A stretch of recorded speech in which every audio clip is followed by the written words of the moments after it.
on her kitchen window again, while Mark from Carndonagh loves the birdsong and dulcet woo-hoo of the neighbourhood pigeons that he's rediscovered on his morning walk. Whatever sounds you've lost, Specsavers hearing experts could help find them again. Book a free hearing test at your local Specsavers.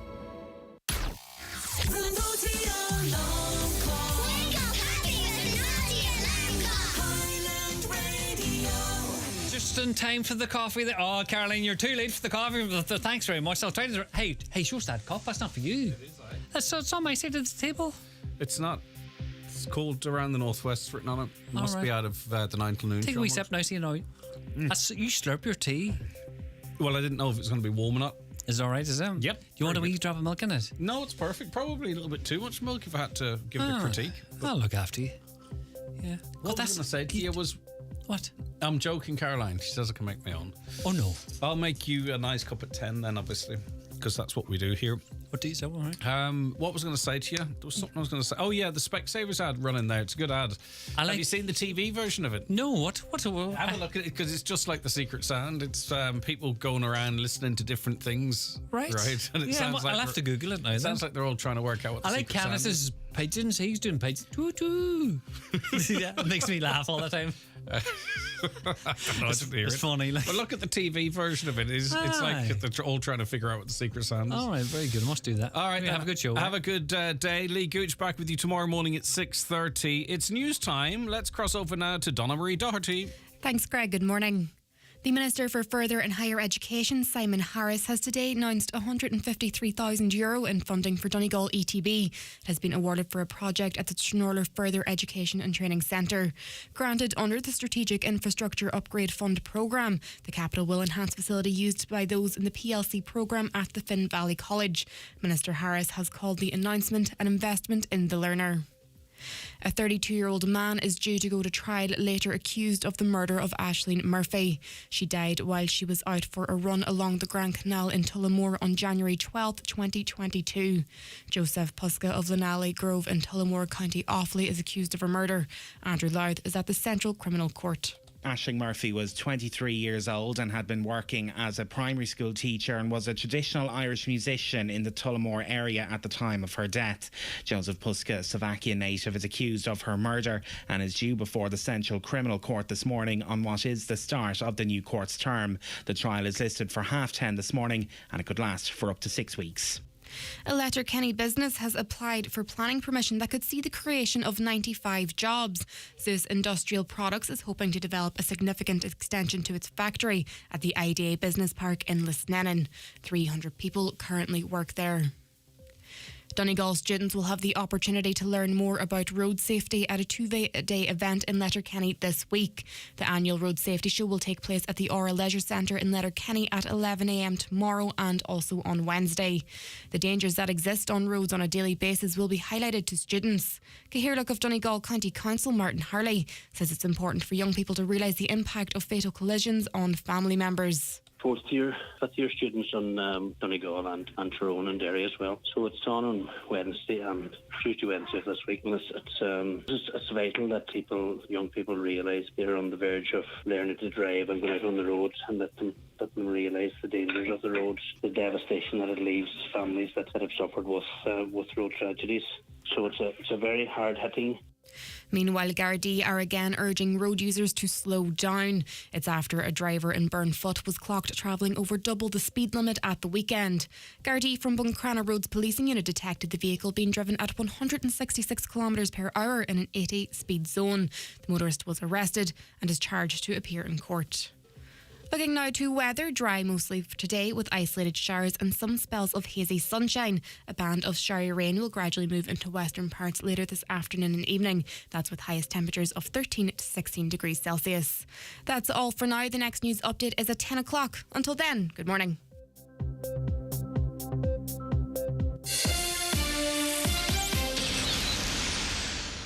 Throbbing head, sore back, the aches and pains of cold and flu. No one pain is the same. But for all those everyday pains, there's a moment when you start to feel release. That moment when you start to get back to being you. and you feels amazing. Panadol Extra film-coated tablets. Powerful pain relief. Release starts here. Contains paracetamol. Always read the label, leaflet.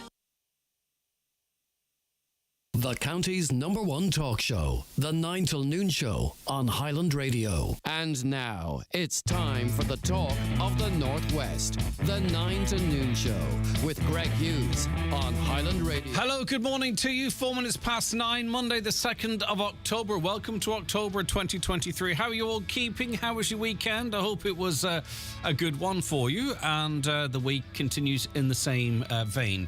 The lines are open for you to get involved in the programme. Comment on what we're talking about, raise your own issues. You know what we do here. 086 60 25,000, WhatsApps and texts to that number, 086 60 25,000, or give us a call on 07491 25,000. If you want to email, it's comments@highlandradio.com. And don't forget, of course, you can watch the show live on your big TV. If it's a smart TV, the app's on there for you, I'm sure. And also YouTube on your Fire Stick if you want to watch us there as well. And we're also across all your mobile devices on YouTube and Facebook. Right, let's get a look at what's making the front pages of the papers today. We'll start with the Derry People Donegal News. An advocacy group assisting those negatively impacted by care during the COVID-19 pandemic has said it's providing legal and grief support to families in Donegal. Care Champions, we had them on the show quite some time ago, and they were, at the time, progressing cases for people down the country. But as we were concluding that conversation with them, we did have an awful lot of calls from people who wanted to engage with that group. So not surprising to see that they are progressing some cases now, it seems, or at least representing and supporting some people here in Donegal. Care Champions told the Donegal News it's supporting families in the county who were negatively impacted by care during COVID. Supports included for family experienced grief, for those taking legal challenges, and some who have cases with the Ombudsman. It comes as up to 30 care homes could face criminal investigation depending on results of a Garda inquiry into the death of a woman in a residential home during the COVID-19 pandemic in 2021. The Derry News has some good advice on the front of its paper today. Get yourself checked. As Breast Cancer Awareness Month begins, popular local community worker Jeanette Wark is urging women to check their breasts regularly and note any changes. Jeanette, who is the project manager with the Cathedral Youth Club in the Fountain area of the city, made the call during the group's annual Macmillan Cancer Support Coffee Morning. And, you know, having spoken to hundreds of people at this stage over the years who have been diagnosed with cancer or another condition, is they know themselves, you know yourself if there's something not right. Now, obviously, that doesn't mean don't check, don't go to the doctor. But if you know there's something going on, it's really, really advisable to get it checked and to not miss those appointments either, the breast check appointments. They are really, really crucial, and they pick up so many cases of cancer early, which makes the outcomes and the treatments potentially easier on the person. So it is Breast Cancer Awareness Month. So as to say, check yourself, go to those appointments and trust your gut. On to the Irish Independent now, and families in the squeezed middle stand to gain most in Budget 24 next week, with measures set to benefit commuters and parents. Party leaders are poised to halt the scheduled rise in excise duty on fuel due at the end of this month. The move will save hundreds of euro for long-distance drivers and even those with shorter runs, such as parents dropping children to school. As we know, the price of fuel back through the roof again, but it looks like the government might defer their latest excise, I was going to say increase, but I mean it is they are restoring it. Meanwhile, there'll be increased funding for the school's meal programme, extending the provision of hot food to hundreds of new facilities. The Irish Independent also understands there will also be a special new scheme to give full SUSI third-level grants to single parents who want to study. It will focus on helping lone parents who want to go on to college, with Taoiseach Leo Varadkar and Higher Education Minister Simon Harris determined to end the requirements for a person to be in full-time education to avail of the grant. And Simon Harris will be on the programme with us a little later on in this hour, I believe, and we can perhaps get a comment from him in relation to that speculation. On to the Irish Times this morning, and up to 30,000 people on their third subsequent learner permits have never sat a driving test, and in some cases may have been driving for almost 30 years without ever holding a full licence. This is a story that pops its head up every couple of years, and we've covered it on numerous occasions. You see, if you have a provisional licence, you can renew it, but you have to do a test. Oh, but no, you don't. You simply have to have applied for a test to renew the licence. So there are a cohort of people out there, maybe you know some of them, that just apply for a test and then renew the provisional licence. I don't think all of them are driving. I think some people want it as a form of ID and perhaps don't have a car or don't get behind the wheel. But there's no doubt there are some that are perpetually extending their driving licence and are out on the road on their provisional. Well, the figures emerged after the Road Safety Authority examined records of learner permit holders back to 1994 following inquiries from the Irish Times. The data shows tens of thousands of learner motorists on their third or subsequent permits since 2018 have been driving for many years without ever sitting a test. Learner permit holders on their first or second learner permit were excluded from the analysis, as these are considered a period when learner drivers are undergoing lessons. And maybe you're one of those that that does renew your learner permit. Contact us in confidence, of course, and let us know why. What's the story? 086 60 25,000. It's getting kind of personal and nasty, some would say, the row between rank and file Gardaí and Drew Harris, the relationship untenable, though they are going to maintain it because Drew Harris is the full backing of Minister for Justice Helen McEntee, but rank and file Gardaí, not so much. 99% of them simply don't. Well, the Minister has said she will not direct Gardaí on where and when they should work, as rank and file Gardaí prepared to engage in escalated industrial action in a roster dispute. Members of the Garda Representative Association have threatened to withdraw their label if the standoff with Commissioner Drew Harris over the re-implementation of pre-COVID roster system is not resolved. And I heard some unsavoury sort of commentary on that, suggesting that the Guards are taking this action or are voting because of some sort of sectarian motivation or because Drew Harris is from the north, which is nonsense. The GRA actually were quite welcoming of him in his arrival, in that it was I remember the interview at the time, it was like, well, you know, he's a fresh set of eyes and maybe he can fix some of the problems that are there and identifiable. I don't think there's any motivation other than the fact that these Gardaí believe that he's just the head of an organisation that's not doing its job correctly. That would be their view. I don't think it's rooted in anything to do with where he's from or his religion, for that matter. But anyway, I do hear and see that narrative around over the weekend, which I think is a little unfair. But back to budget speculation, and if you are a smoker, you won't want to hear this. A single cigarette could cost €1 by 2025 if the government adopts pre-budget recommendations from a healthcare charity. The Irish Heart Foundation said it was proposing the price increase because smoking rates in the young are on the rise. So you would effectively be looking at €20 a box of cigarettes by 2025. Chris Macy, Director of Patient Support with the charity, said studies show hikes in tobacco tax are the most effective way to reduce smoking levels. After a 50-cent increase last year, the current cost of a packet of 20 cigarettes in the most popular price category is €15.80. Mr. Macy said the Irish Heart Foundation is calling for a commitment from government to increase the price of a packet of 20 cigarettes to €20 by 2025.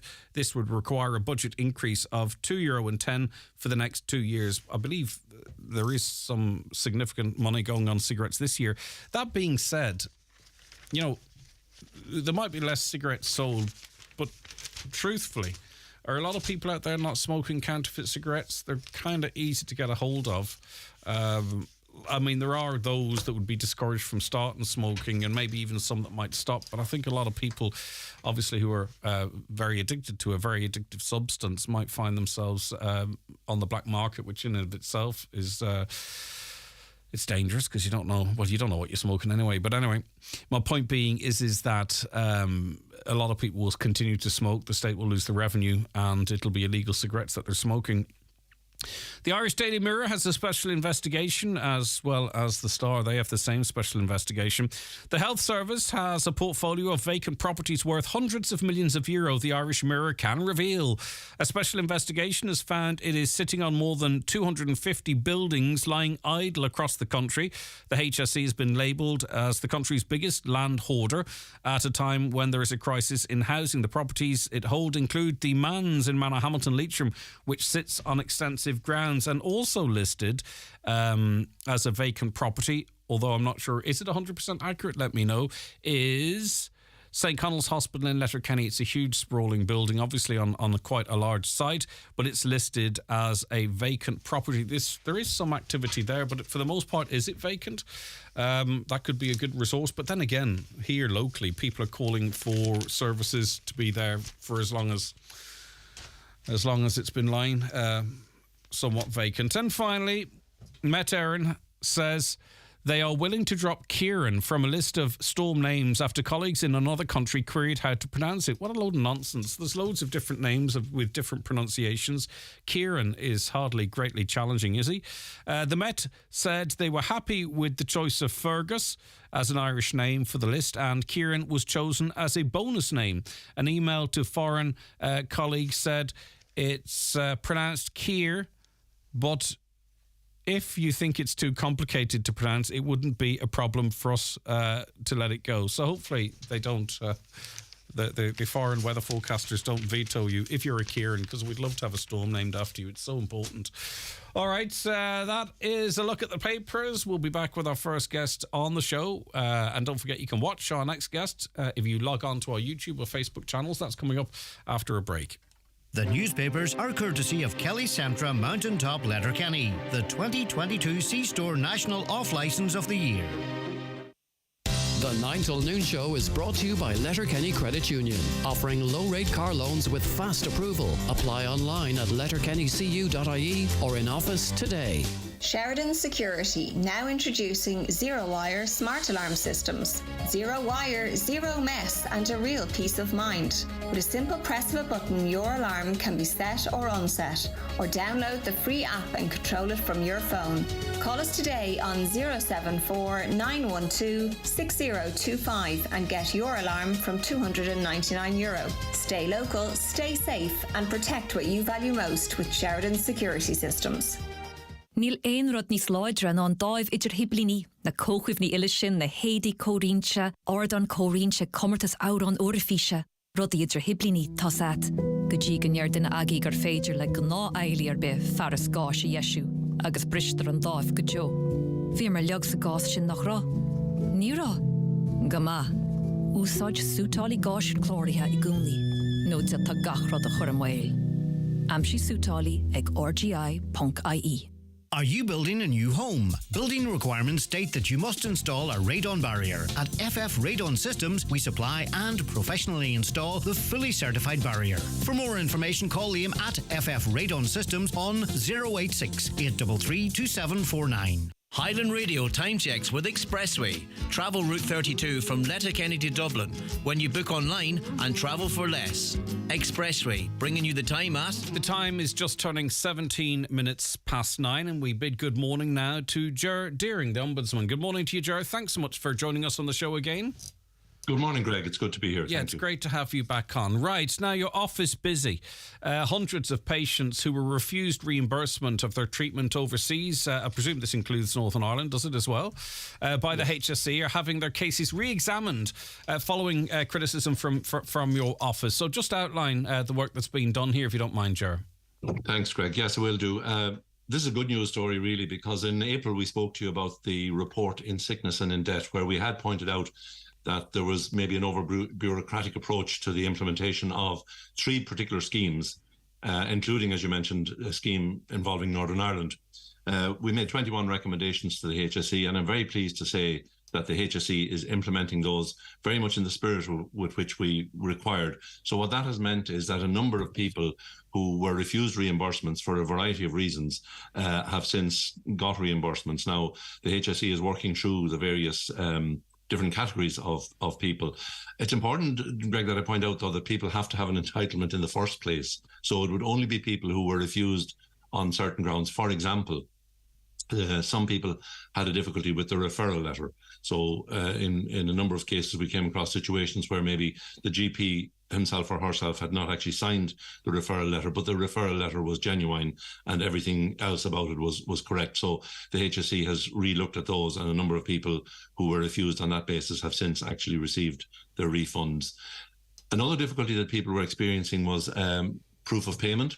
And in some respects, the HSE were looking for way too onerous proof of payment. I mean, as far as we were concerned, once the person had proved that they had the procedure and that they actually paid for the procedure, other things like travel, for example, and that would be particularly relevant to Northern Ireland because most people probably just got a lift from somebody or somebody kindly drove them to the hospital or the clinic. So they wouldn't necessarily have proof of travel as well as proof of payment, but it wasn't required. So I'm pleased to say that those areas have been re-looked at by the HSE, and a number of people have received refunds. Yeah, and one of the silly things that people had to do was go and buy something in a shop or something to prove they were there on a certain day, to the point where I saw someone on Facebook about a month ago saying, was anyone in Derry on the 12th of March that was in a shop and kept the receipts, because that just so happened to be the time that they were there. These are probably kind of extreme examples, but it seems to happen relatively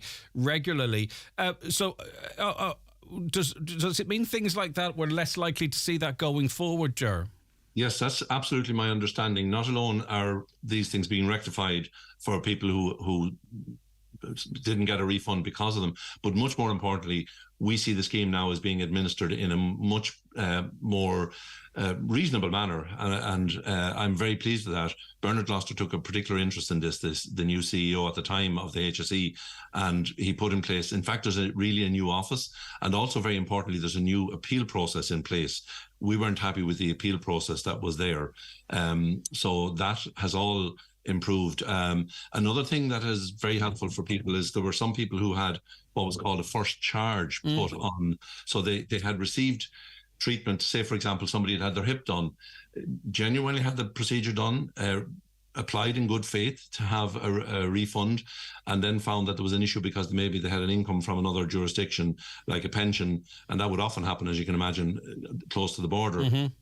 And in those cases, people applied in good faith. Yes, there was an issue around the pension, but it wasn't pointed out in time. So after a long battle with our office, the HSE agreed to refund those. This is over the last number of years, but they then put in place what they described as a first charge. So that meant apparently that if you went to have another procedure done, the money would be clawed back through that. I'm glad to say that's all. None of that is happening anymore. So this scheme is now being administered in a really good manner, in my view, and I think people should have confidence to use it. And I think it's important to remind people that the schemes are there because there are long waiting lists, and nobody goes abroad or into another jurisdiction to have treatment just for the sake of it. Everybody would rather have the treatment here at home. And Jared, the reason why this work is so important is because you would imagine, with us being a border station, we'd speak to an awful lot of people like this, and they have had problems, but sometimes people have to go to the credit union for a loan or something. And then they hear the horror stories of only half the money being returned, or the HSE disputing something or other, and they're left with a short-term loan that they took out that they can't really afford to pay, and the interest mounting on that. So it was a barrier. There's lots of people listening for reasons such as that, because of the reputation of this scheme, that didn't, because they couldn't front-load the cost themselves, and they were afraid then of getting landed with the 3 or 4 year loan. So you're actually having to choose whether to be able to walk around, or what. So I agree with you. If people have more faith in this, I think there will be a bigger uptake, because, as I've just outlined, people were nervous. I think that's a very important point. Absolutely. People should have more confidence. That said, Greg, like any scheme, there are criteria. And it's important, for example, for people to know that you do need a referral letter. So I'd advise people to check out the scheme, to go onto the HSE website and check out the scheme before they engage. Another point to note is that you are entitled to a refund of what you paid, or the cost, what it would have cost to have the procedure done in the Republic. So again, there are genuine criteria there that the HSE must enforce, and we support that. So it's best that people would check out in advance. But as you rightly say, the vast majority of people who avail of these schemes either borrow from the credit union or maybe a family member. by virtue of the fact that they have to avail of these schemes, it is very likely that they don't actually have private health insurance. If they had private health insurance, they would probably have had the procedure done privately in the Republic. So it is a scheme that allows people to have, there are 3 schemes that allow people to have essential procedures done, but it is best to check out in advance what the criteria are. And just in terms of, I mean, obviously you've made representations on behalf of a number of patients, but there are those maybe listening now that go, well, this applies to me and I didn't get my refund, or I ended up getting saddled with this. Is there any recourse for anyone listening in that situation? Is there a time limit, if there is, as to when they might be able to claw something back from the HSE? Well, I would suggest that anybody who believes that they were wrongly denied a payment under this scheme should contact the HSE in the first instance. It is open to them to come to us after that if they're unhappy with the decision. But again, I would just differentiate between maybe somebody who didn't get a referral letter and simply didn't qualify for the scheme, as opposed to somebody who had a referral letter that there was a wrong date or an issue with. So if they're in doubt, I would suggest that they should contact the scheme, and there is a new office there now dealing with all of these queries and dealing with the scheme. So I think it would be important for people to check out with the HSE whether there is any change in their eligibility, or whether there's something that can be looked at. So in terms of the proof of travel and getting a purchase on the day of the operation or what have you, has that been waived? Like, in other words, what is the proof that's required now going forward that the HSE will need before they before they reimburse the person? Well, it's best to check in advance, but my understanding is what the HSE now requires is proof that you've paid, proof that the procedure actually took place, and proof that you've actually paid. It's very important to point out, Greg, that for 2 out of 3 of these schemes, your travel wasn't refunded anyway. Yeah, so I get you. You weren't getting that money back in any event. So my understanding is now that where travel is not refunded, the HSE are not looking for proof of travel. They will accept that if you went to a particular hospital and had the treatment done, and you have proof that you've paid that hospital, well, you obviously then travelled there to have it done. So. And just to reiterate, in fairness, because, you know, chief executives of big organisations often get a rough deal, but you are pleased with how Bernard Gloucester has taken on board your concerns and seemingly acted upon them. So credit where credit is due there. Absolutely. In fact, this report was ready before Bernard came into office, and I held it back to give him an opportunity. I felt it was only fair to a new CEO to have that opportunity. And I met him within the first 2 weeks, and he accepted that there were shortcomings in how the schemes had been implemented. And he fully accepted or agreed to implement the 21 recommendations. And what I want to pay tribute to is not just the fact that he agreed to do them. Much more importantly, in a short number of months, very significant progress has actually been made on implementing those recommendations. So we try to work in cooperation and collaboration with public bodies. We're not out to persecute anybody. We simply want to see schemes and services operate the way they should. So it's even when things go wrong, it's very good to see that somebody's willing to rectify that and put things right. That's our philosophy here as well. We're not interested in criticising people and organisations for the sake of it. It's all with a view to improving things for service users and the public. Ger, thank you for your time as always. Have a lovely day. Thanks very much, Greg. Bye-bye. Paddy joins us on the programme now. Paddy, what was your experience, and good morning to you? Good morning, Greg. My experience was all very good, Greg. Referral letter, proof of purchase. Don't really understand that one, but proof of purchase. But then I also had to produce bank statements showing the transaction made on my bank statement to the HSE as well, on top of everything else. So I had to print bank statements. I took a screenshot that wasn't suffice. I had to actually print the bank statements and send them off to them. Wow. So they really wanted everything by your inside leg measurement there. They wouldn't, but hopefully... hopefully that... He hasn't mentioned that all the same, Greg. He didn't mention it there. Listen to your show. He didn't mention that part. He mentioned the proof of purchase, proof of travel. Yes. But he hasn't mentioned there, that guy was on there, hasn't mentioned the fact you had to print your bank statement. Yeah. And show how we'll double check with his office, because, I mean, you would imagine, Paddy, that a receipt from the private hospital would cover all of that, wouldn't you? You know what I mean? That's how it works in normal life. What's your card details on it that include the last 3 figures or 4 figures off your card? Yeah. it always goes XXX and then the last four figures off your card, which in any other place as proof of purchase and proof that you were there. And you believe that this is just this is busybodying by the HSE, a breach of your privacy? No, it's the red tape. It's the red tape scenario, Greg. Slow it down, and then people might just get fed up if it's €100 or €200 or whatever. They might turn around and go, you know what? Hey, is it worth it? Yeah, okay. Well, hopefully, Paddy, these 21 recommendations, I'm going to go through them. Hopefully that's covered in it, because that is an overreach and unnecessary. And as you say, there was a sense with this scheme that it was designed to discourage you with red tape. But Jared Deering, he's the Ombudsman. He feels that hopefully some of that red tape's been gotten away with now. Well, as I say, you can check the recommendations there, Greg, but that was one of them. You had to print bank statements. Yeah. And show them your bank statement and highlight the transaction. Now, every other transaction you made in your bank statement was for their reading as well. Right. And including your account. How long ago was it since you used the scheme, Paddy, if you don't mind me asking? I was asked about maybe 5 to 6 weeks ago for my bank statements. Right. They were dealing with it, but they contacted me about that the screenshot wasn't good enough, that I needed send bank statements just further, just yet again. Yeah, busybodying. Okay. Right. Paddy, hopefully it went well for you, though, in any case, despite that, and you're feeling a bit better now. All right. Good. That's okay, great. Thank you. Take care. Thanks, Paddy. Martin, good morning to you. How's it going, Greg? I'm all right, Martin. Your family dealt with this scheme, but it didn't work out as you expected. Tell us what happened. I'll tell you, Greg. My mother got her hip done in Derry, and she was supposed to get 11,000 back. Yeah. I think the operation was costing 14, but she went to the credit union, to get it done.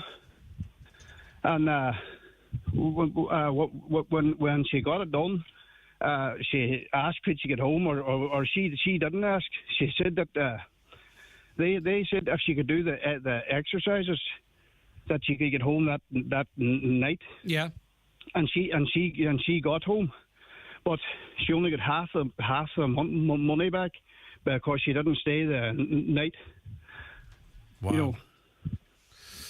Yeah, that's definitely one. You see, the Ombudsman's office is very useful.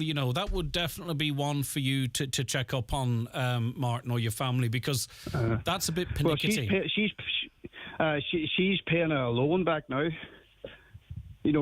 And she asked, it was herself asked, she said if she could get the exercises, if she could do the exercises. Yeah. They said if she could do the exercises, she could get home. And so they said that because she wasn't an overnight patient, they halved the money. They only give her half that back. And I'll tell you, she was on to Sinn Féin and Pierce Doherty and them all, but I think you do have to stay. Yeah, but that being said, if she wasn't made fully aware of that, it might be possible to appeal that. I certainly would advise you or her to get in contact with the Ombudsman's office, Martin, because it's a chunk of money and she's going to be paying that back for quite some time now, obviously. Oh, she is. I'll tell you, she can't sleep at night either. All right. Thinking about it, to tell you this, but okay. Well, listen. Pensioner. Yeah, I get you. We'll give Ger's office a call initially, okay? We'll Caroline will get back onto Ger's office and see if there's any scope for you to appeal that, right? Save you wasting the time, right. And at least then maybe it might give her a bit of peace of mind to know one way or other. So will you leave that with us, and we have your number and we'll get back to you. I'm not sure there is, Martin. I'm not promising anything, but you know what I mean, just on the off chance that's something, because she didn't know that by leaving that day, because she was mad to get home. No, she didn't know. But she would. Okay, right. Leave it with us. That's all right, Greg. Thanks very much. Best wishes to your mother, Martin. Thank you very much. Thank you very much indeed. Okay, 086 60 25,000 is the WhatsApp and text number, or give us a call on 074 91 25,000. We have Minister for Further and Higher Education, Research and Innovation and Science, Minister Simon Harris, on the programme now. Good morning, Simon. Thank you very much for joining us.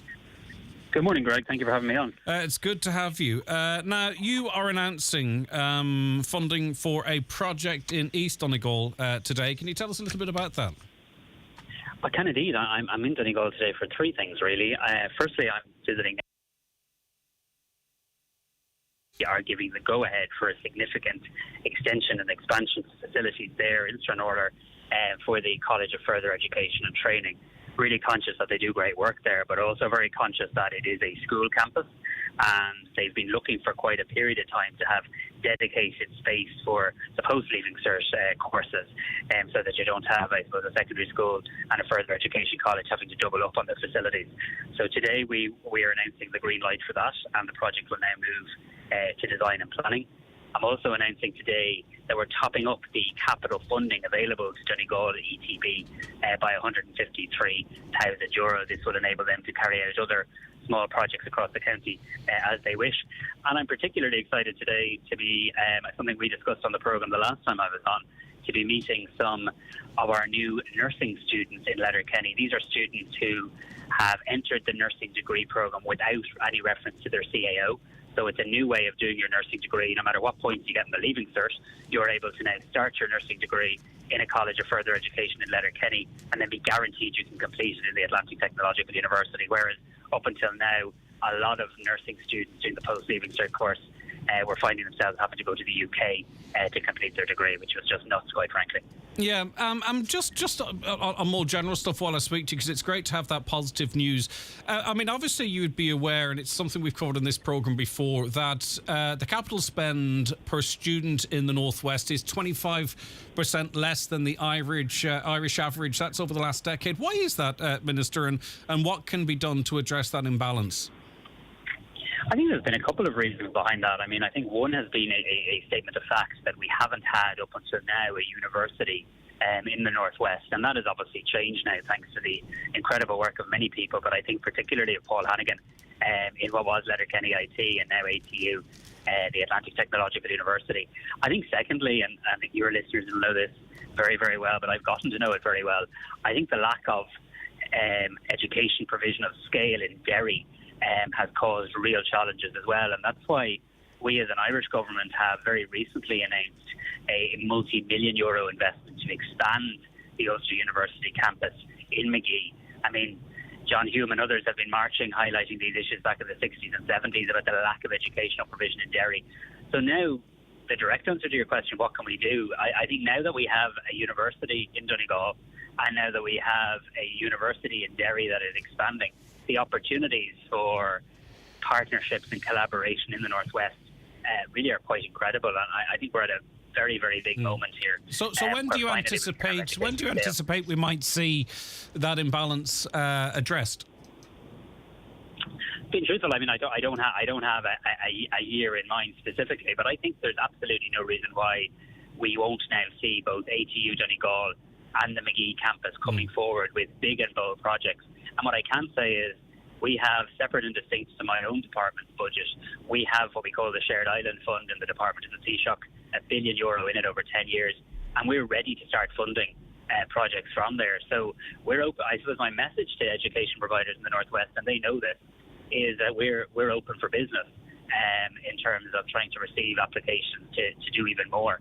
Look, and there are other encouraging signs. I mean, I know from my time in the Department of Health, the synergies between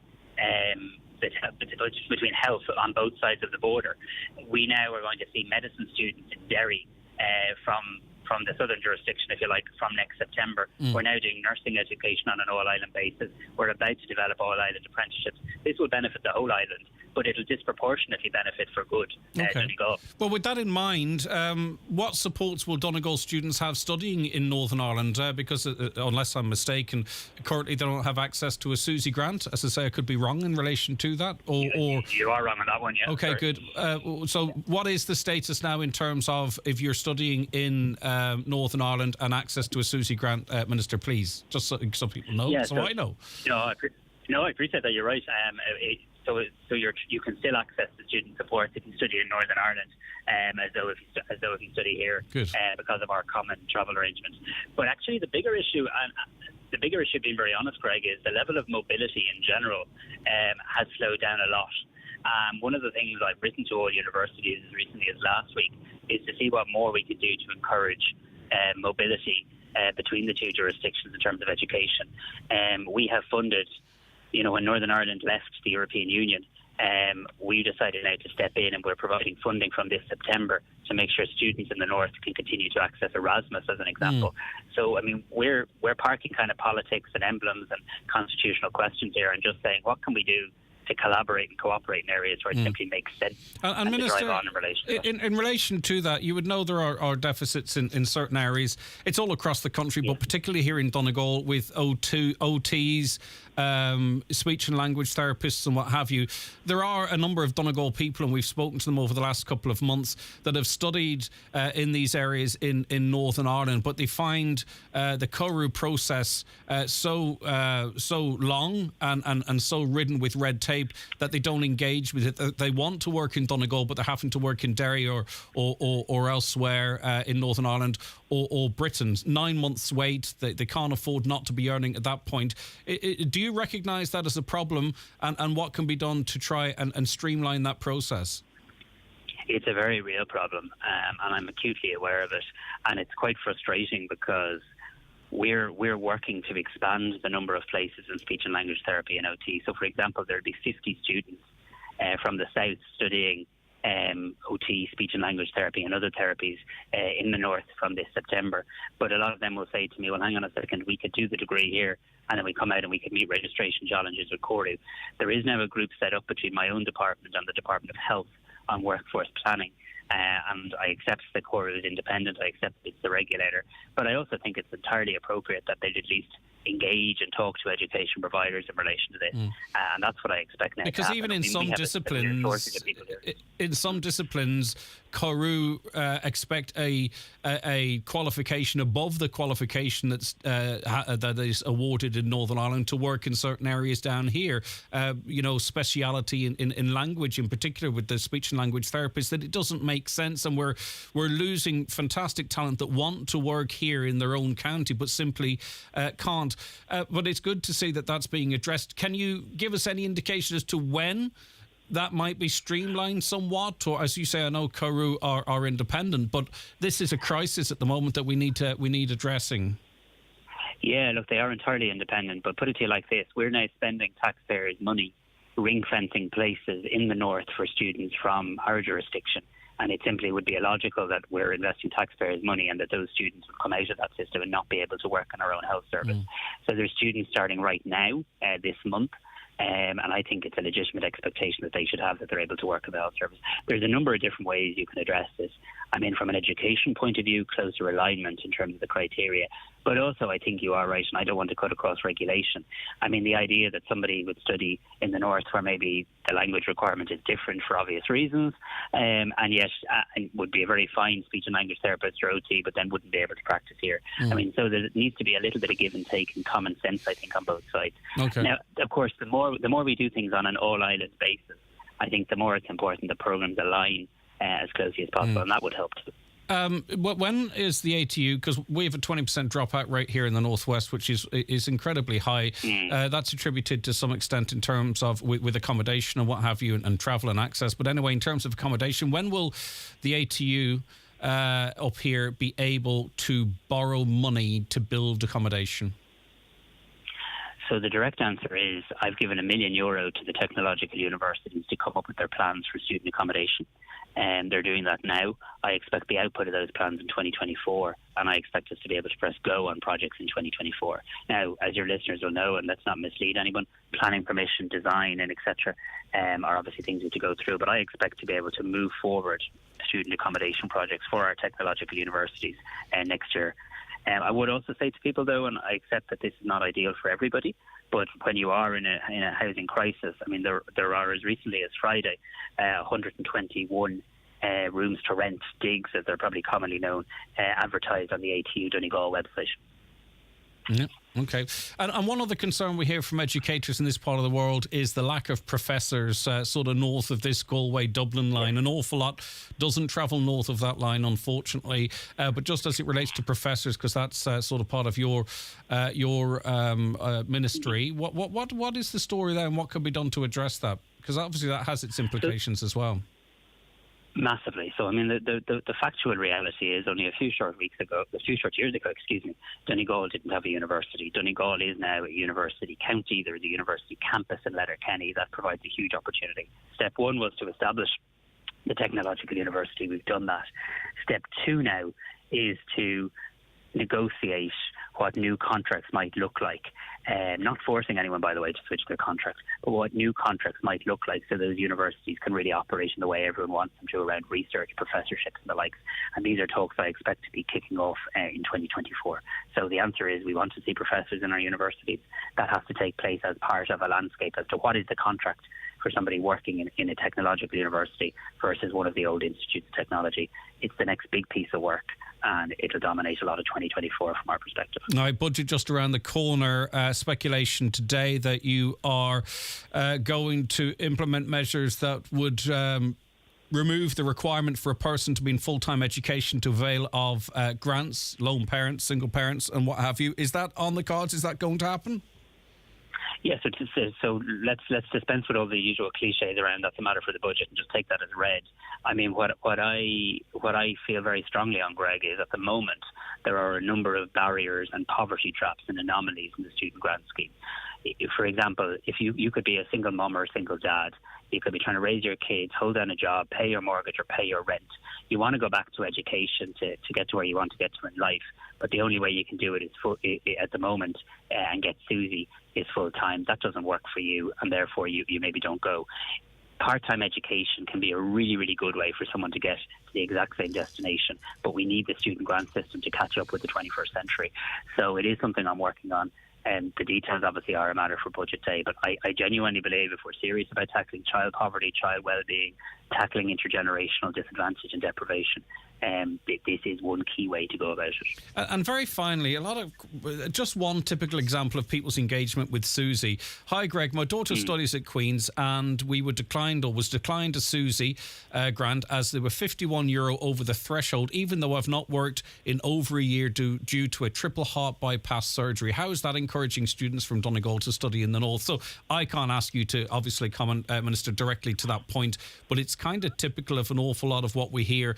Do you have sympathy for that listener? Is there anything that can be done for someone in that situation, or do we need to there always is going to be a cut-off, I suppose, and people are always going to miss out, but when it's by such a narrow margin for someone who isn't working, it seems unfair.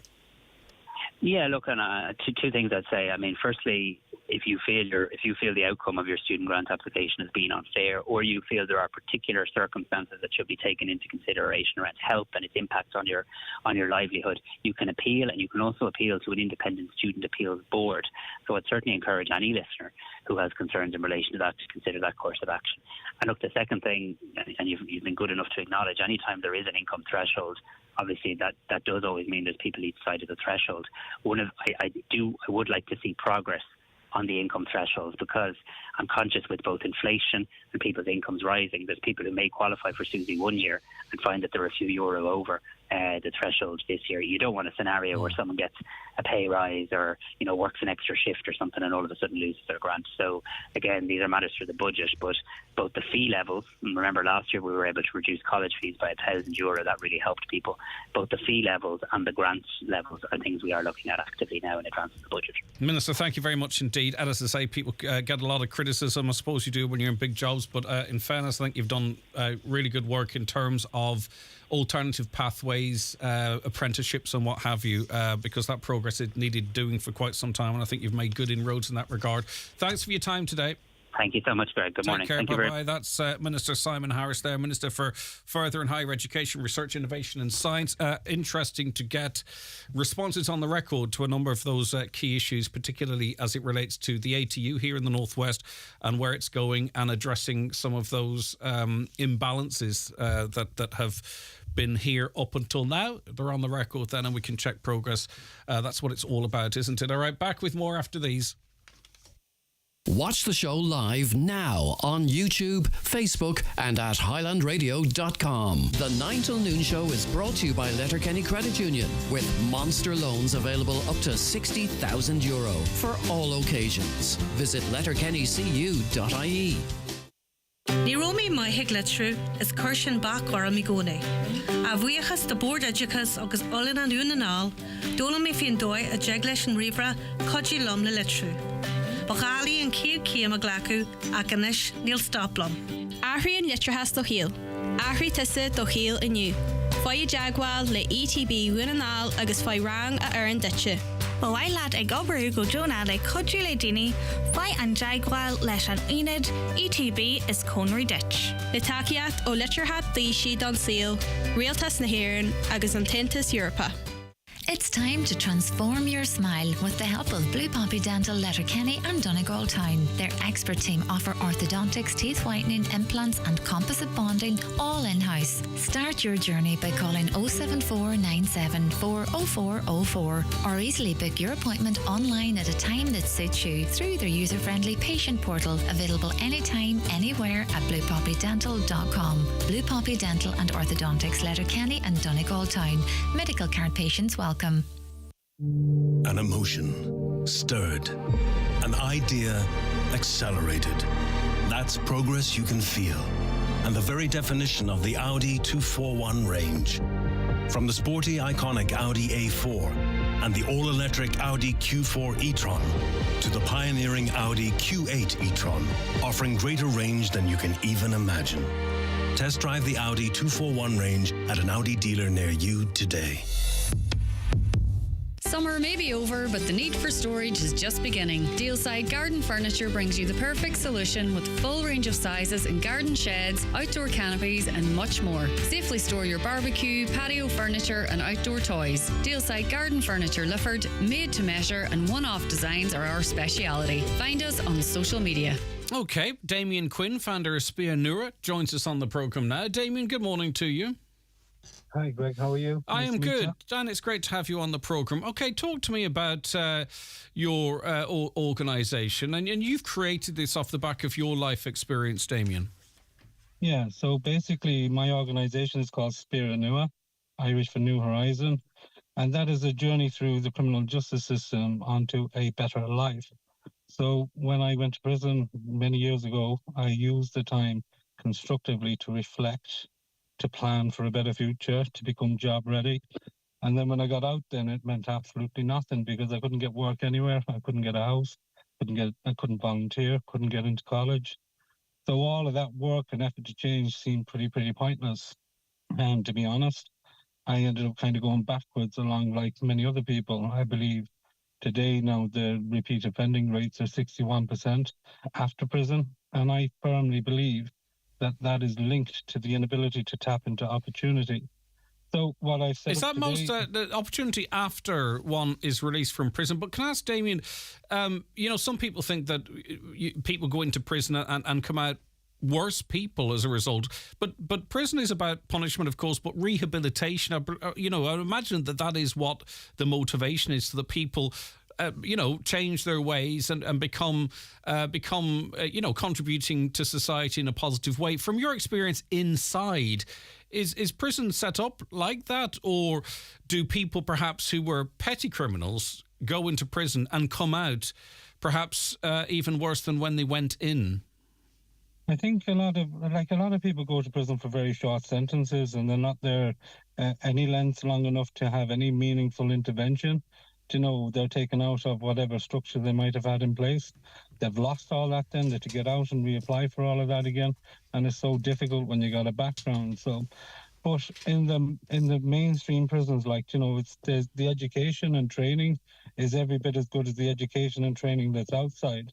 And there is opportunities in there to use your time in a constructive way. I myself would have relied upon a lot of people in there for educational support. And when you read about them people today being dead or right back to where they started, justice didn't prevail for them people or them families. So. Yeah, and it's interesting, and I never really thought about it, Damian, that when you came out, presumably everything would be flagged on Garda vetting, and the Garda vetting's there for a reason, but it would limit greatly what you could do if you wanted to start contributing again to society. In terms of employment, is it the employers were just a bit nervous employing someone with a criminal record, or talk to us a little bit more about those barriers that you referenced?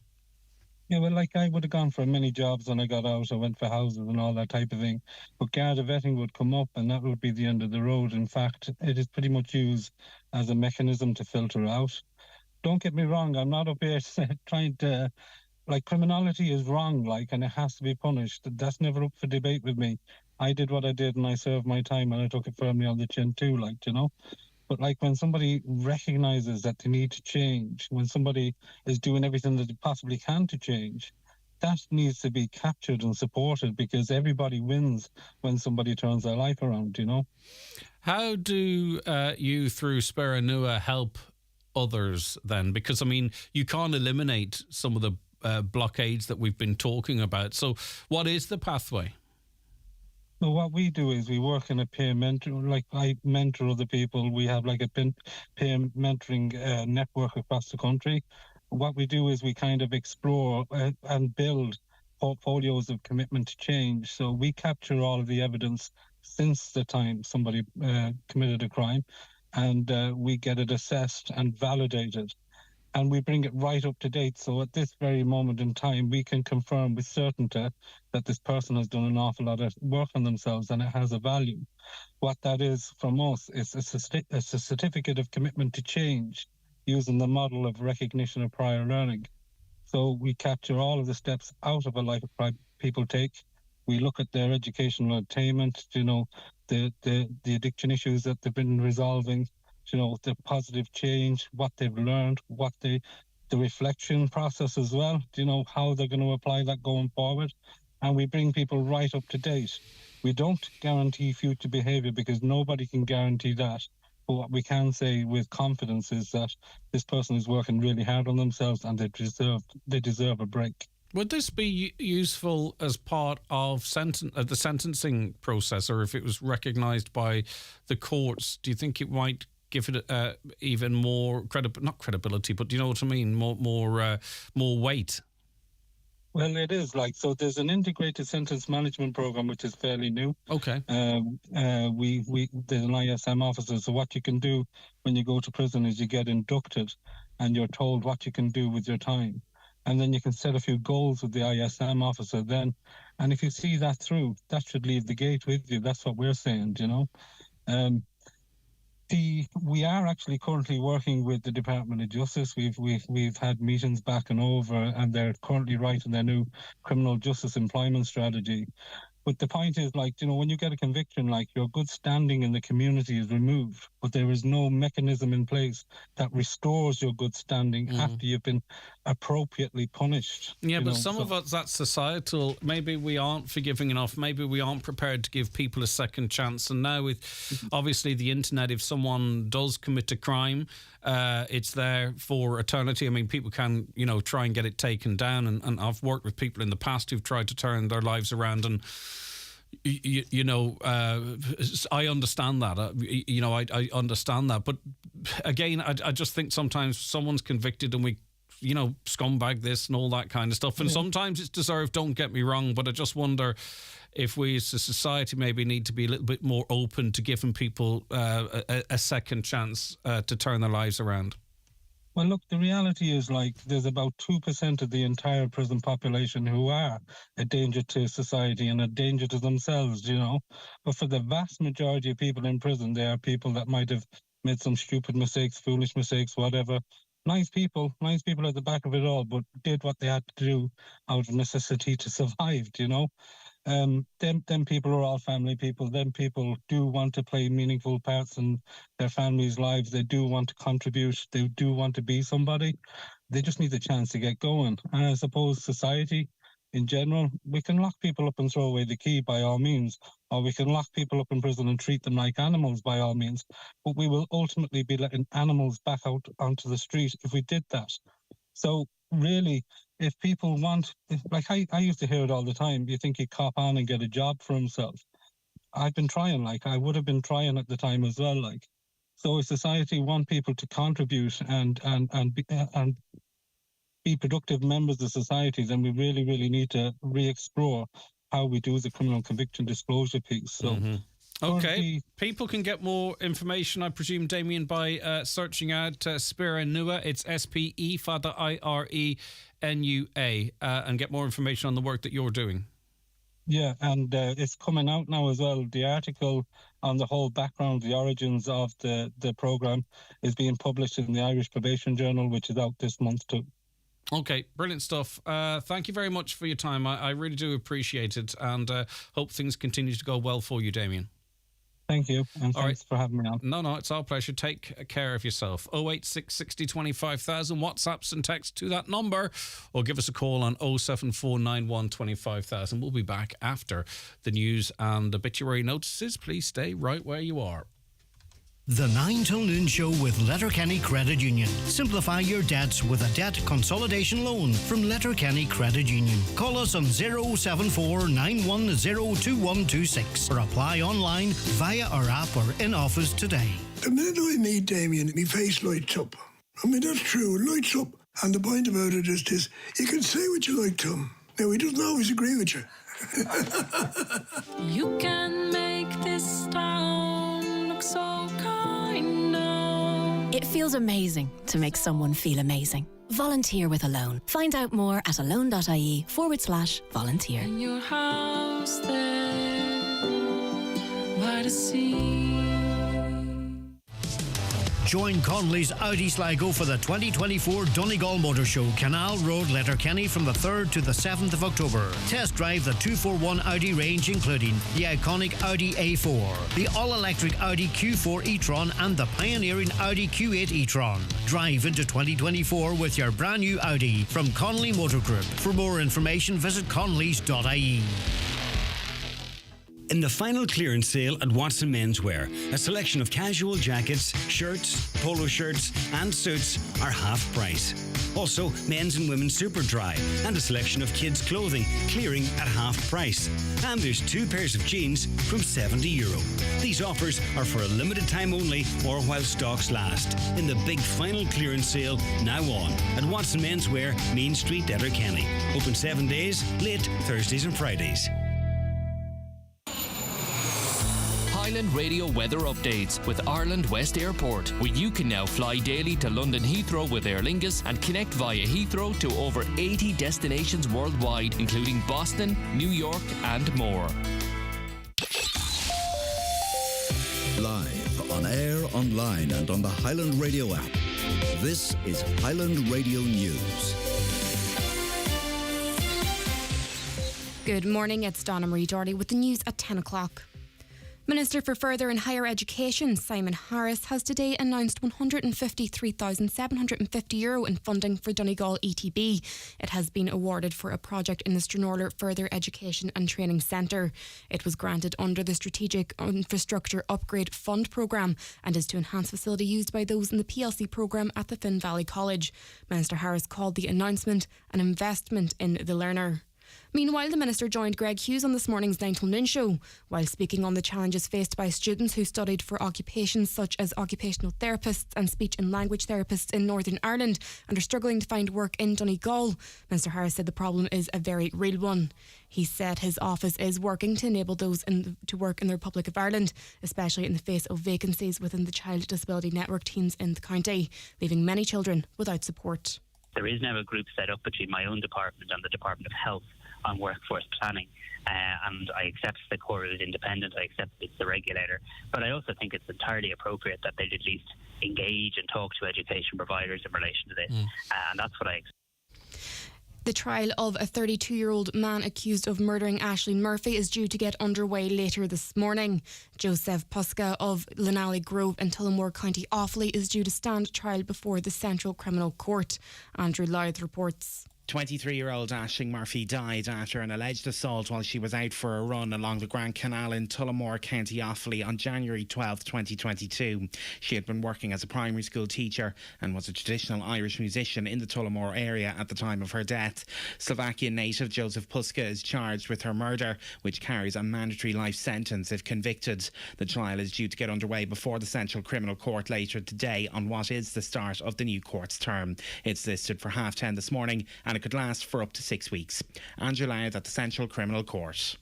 Police in Strabane detected 3 drivers with alcohol in their system in the space of 24 hours over the weekend. In a statement, Sperrin neighbourhood policing teams say they're urging drivers to never ever drink and drive.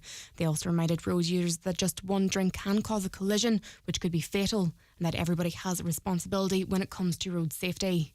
Meanwhile, Gardaí again urged all road users to slow down because speed kills.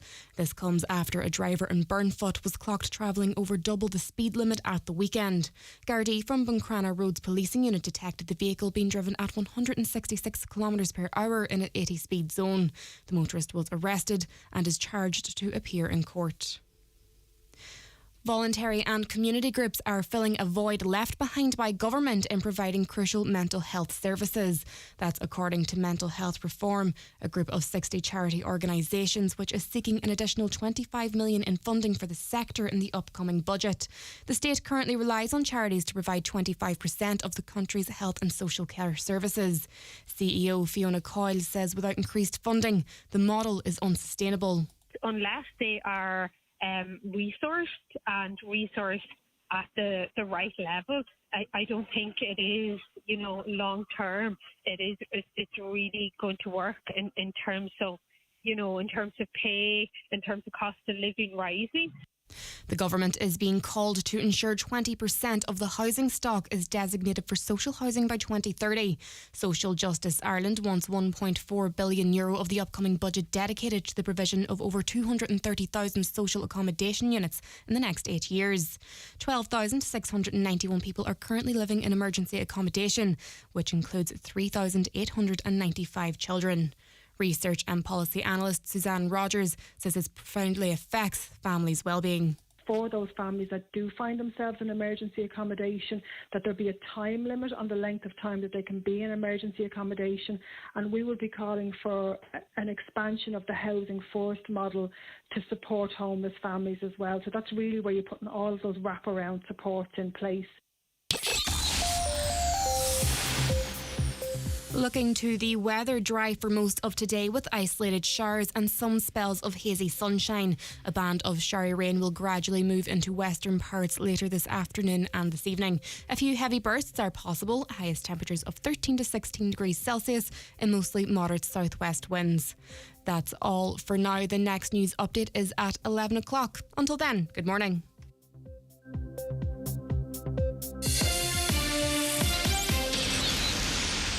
The obituary notices this Monday morning, October 2nd. The death has taken place of Dawn Porter, St Columba's Grove, Ballyduff Park, Lifford, and formerly of 316 Connyborough Road, Lifford, reposing at his home this evening from 4:30. Funeral leaving his home on Wednesday at 10:15 for Requiem Mass in St Patrick's Church, Murlough at 11 a.m. Interment afterwards in the adjoining cemetery. Donations in lieu of flowers please to Comfort Care, Letterkenny University Hospital, or care of Quigley Funeral Directors, Strabane. Family time please from 10 p.m. to 11 a.m. The Requiem Mass can be viewed live via the parish webcam. The death has taken place of Very Reverend Father Michael Conahan, Drum Canon, Crossroads, Killygordon, retired parish priest of Kilmacrennan. Requiem Mass is today at 12 noon in St Columba's Church, Kilmacrennan, followed by removal to St Patrick's Church, Crossroad, Killygordon for prayers. Burial afterwards in the adjoining cemetery. For more details regarding wakes and funerals, please go to highlandradio.com.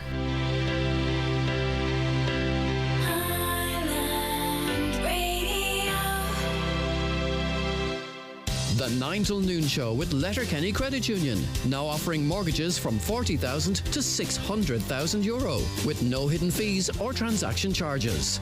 Letterkenny Credit Union, 9102127. Fancy a game of bingo? Play at Strand Bingo, Strand Road, open 7 days a week. Free bus every Tuesday and Thursday from Clonmany, stopping at Carndunna, Buncrana and Fawn. Call Neil on 086 7307 017 to book your place. Play Tuesdays from just £5 for 6 chances to win £300. Or Thursday Stairway to 7, 6 chances to win £700. Check out boyledbingoclubs.com or download our app for more info. McElhinney's Home Value event has begun online and in store with amazing offers that you do not want to miss. A massive 30% off Le Creuset tableware, 50% off selected bedding and towels, and 20% off the entire Orla Kylie collection. Visit us in store or shop online at mcelhinney's.com for the biggest home value event of the year. For exclusive offers only available at McElhinney's department store, Ballybuffet. Sarah moved back first and then Stephen moved in beside her. With this new fibre broadband, they can work from home so they don't need to live in the city. They love being back, of course. And I suppose there's no harm that they've a free babysitter on hand whenever they want it. National Broadband Ireland is delivering our high-speed fibre broadband network to homes, schools and businesses across Ireland, no matter how remote or rural. Granny! Oh, yes, dear. Find out more at nbi.ie. NBI, building a limitless Ireland, supported by the Government of Ireland. Yeah, we're good mates, yeah. Look, I'm always there for him, 100%, through thick and thin. And sure, he likes having me around. Anytime he's going out, I'll get the shout, you know? And someday, I'll probably kill him. Smoking isn't the friend you think it is. Quit for 28 days and start taking back control. Find out how at quit.ie or free phone 1800 201 203 from the HSE. Okay, you're very welcome back to the 9 till noon show. How are you all getting on? Hope you're fine this Monday morning. And nice and busy on the phone lines as well, which is always good because it means you're listening. Hi, Greg. Could you ask about the NTPF regarding being referred by your doctor for procedure to be done and being sent to Knightsbridge in Ballykelly? With the NTPF, it says on the letter will be of no cost to you, but I'm afraid after I receive the treatment, I'll be sent a bill for the procedure. We'll just double check everything. I think sometimes people get caught out with what you're entitled for the refund. Also, too, there's a code I think you're given for the operation, and make sure that code matches what's on the NTPF forms, if that makes sense. Maybe it's something that we should, now that we're assured that the system will be, is being refined somewhat, maybe it would be worthwhile for you out there for us to get an expert on to talk about the NTPF system sort of from start to finish. So how long do you have to be on a waiting list, if at all? Can you be referred straight away? You know, how much will it actually cost? How much do you expect to be refunded? And what are the pitfalls? I think that might be helpful to a lot of people out there. So maybe that's something we might work on. I got €25 back from a claim for €180 from the HSE, and my claim was genuine. Morning, Greg. Hedge cutting. There is so much of this going on through the county. I don't mind the hedge cutting, but what annoys me is the way they leave the main roads, don't even clean them up. Plus the fact they even have to cut hedges on a Sunday, which I think is ridiculous. Would like someone in this business to answer the question why they don't clean up after themselves. I'm not really quite sure of the answer to that. Morning. Sent away from a driving licence last January, sent to Medical One. Can't get any word from them. What do I do to get my licence? That comes in from James. Okay, I don't understand the question, but James, someone out there will. Sent away for the driving licence in January, sent to Medical One. Reg? Can't get any word from them. What do I do to get my licence? So someone out there understands what that is. Help me, please, and we can pass that information on to James. Good morning, Greg. People who smoke will pay anything for a cigarette, and these advocates know that. They want people to quit, so why don't they just ban them? They won't, because they make too much tax. Putting the price up is only to keep the tax amount steady. This isn't for health. If it was, they would be banned, not priced up. The government and advocacy groups working together to rip people off. Do this group get government funding? I know there are some groups that advocate on behalf of smokers. They're funded by the tobacco industry. But a caller says, should be €20 for a vape cartridge as well. Ban the vaping, says that listener. It's great that there's a greater cooperation between Ulster universities and the Republic, says the listener. My own son went to Coleraine, but students going to Ulster have to pay full fees. Currently, £4,700 as opposed to Irish students' registration fee of $3,000, and cannot avail of government subsidies like the £500 rent rebate. That is an issue I wanted to work with the minister, but I proposed it incorrectly by focusing on the Susie grants. My apologies. I had an opportunity there, and unfortunately I got the information caught up in my head, but we will try and get some clarity on that down the line. Okay, we got that one there a little earlier on. Question for the Minister. What about cross-border workers? They can't access social supports this side of the border. Hammered all the time. I'm not sure that's for his department, but certainly one we can chase up with the responsible minister next time we have access to them. You can get part of the Susie, but they won't pay the fees part, so it will cost you $4,000 for fees. Again, really missed a trick there. My apologies on that. Can you read this out, please? My daughter was granted Susie and her grant was cut in half, which works out at €41 per week due to her workplace meant being only a few miles from her home. How unfair can this be? It's hard enough to manage. Our daughter is studying in Maynooth University. She applied for the Susie grant after endless back and forth of the team asking for more information on the application. She was refused because we were €6 over the recommended budget, and she won't get the grant because of this. Over €6. This is an absolute disgrace. She travels from Dublin, Donegal to Maynooth weekly, rents, needs to buy her weekly shop. It's an absolute disgrace just being €6 over the limit. I take it you appealed, did you? If you did, just confirm that for us. That is just devastating. As well as people leaving college, many are being pushed out because they do placement and the inspector knocks them down. My daughter has passed all her written exams and passed them very well. She has a difficulty in pronouncing all her written exams. She has a difficulty in pronouncing words and hence is failed because she has been so used to speaking Irish all of her life and takes her time to think of the word in English. She hasn't appealed it because she was told there is no appealing. Now she has to pay €1,800 and repeat the year. And despite going to the Students' Union, this is the only option she's being given. She was in a 5-year programme with 3 years done. Now she's left depressed and heading abroad. My daughter never would have worked abroad. She's one of the few nurses who would have stayed in this country. There's something I don't know. So, I mean, obviously her first language is Irish. She's difficulty in pronouncing words. I presume she's sort of translating them on the foot. I don't really get the full situation there. On the reading of it, it sounds incredibly wrong. Good morning, Greg. Just a quick message to say a huge thank you and well done to the Highland Radio sports team. In particular, it was a bumper weekend of Gaelic football and your sports team covered all the games really well. Thanks again. Lovely. Thanks for the feedback. I'll pass that on to the guys. They did well. I was listening to much of it. Brendan Devenney is going to be up after 11, by the way, to review the weekend's GEA action, preview the podcast, the DL Debate podcast. If you have a question or comment for Brendan, get in touch with us now on the usual numbers, 086 60 25,000. How disrespectful of Met Éireann to change the storm name Kieran just because the Netherlands forecasters are too lazy to learn the pronunciation of it. It is our country's native language. We should be proud of this. The Irish language is fading away and such a shame. Other countries wouldn't do this. I'm shocked and disappointed by Met Éireann to allow this. I'd be intrigued to hear their response. I don't get it. Like, Kieran is not like, there are Kiva, for an example, is a lovely name. But, to look at it, you might struggle, or Cleena in Irish is a difficult name to pronounce if you look at it, the spelling of it. Kieran, not so. Kiaran? I mean, how could you mess it up? And also, we have lots of different names nowadays in Ireland, in Netherlands, in different countries.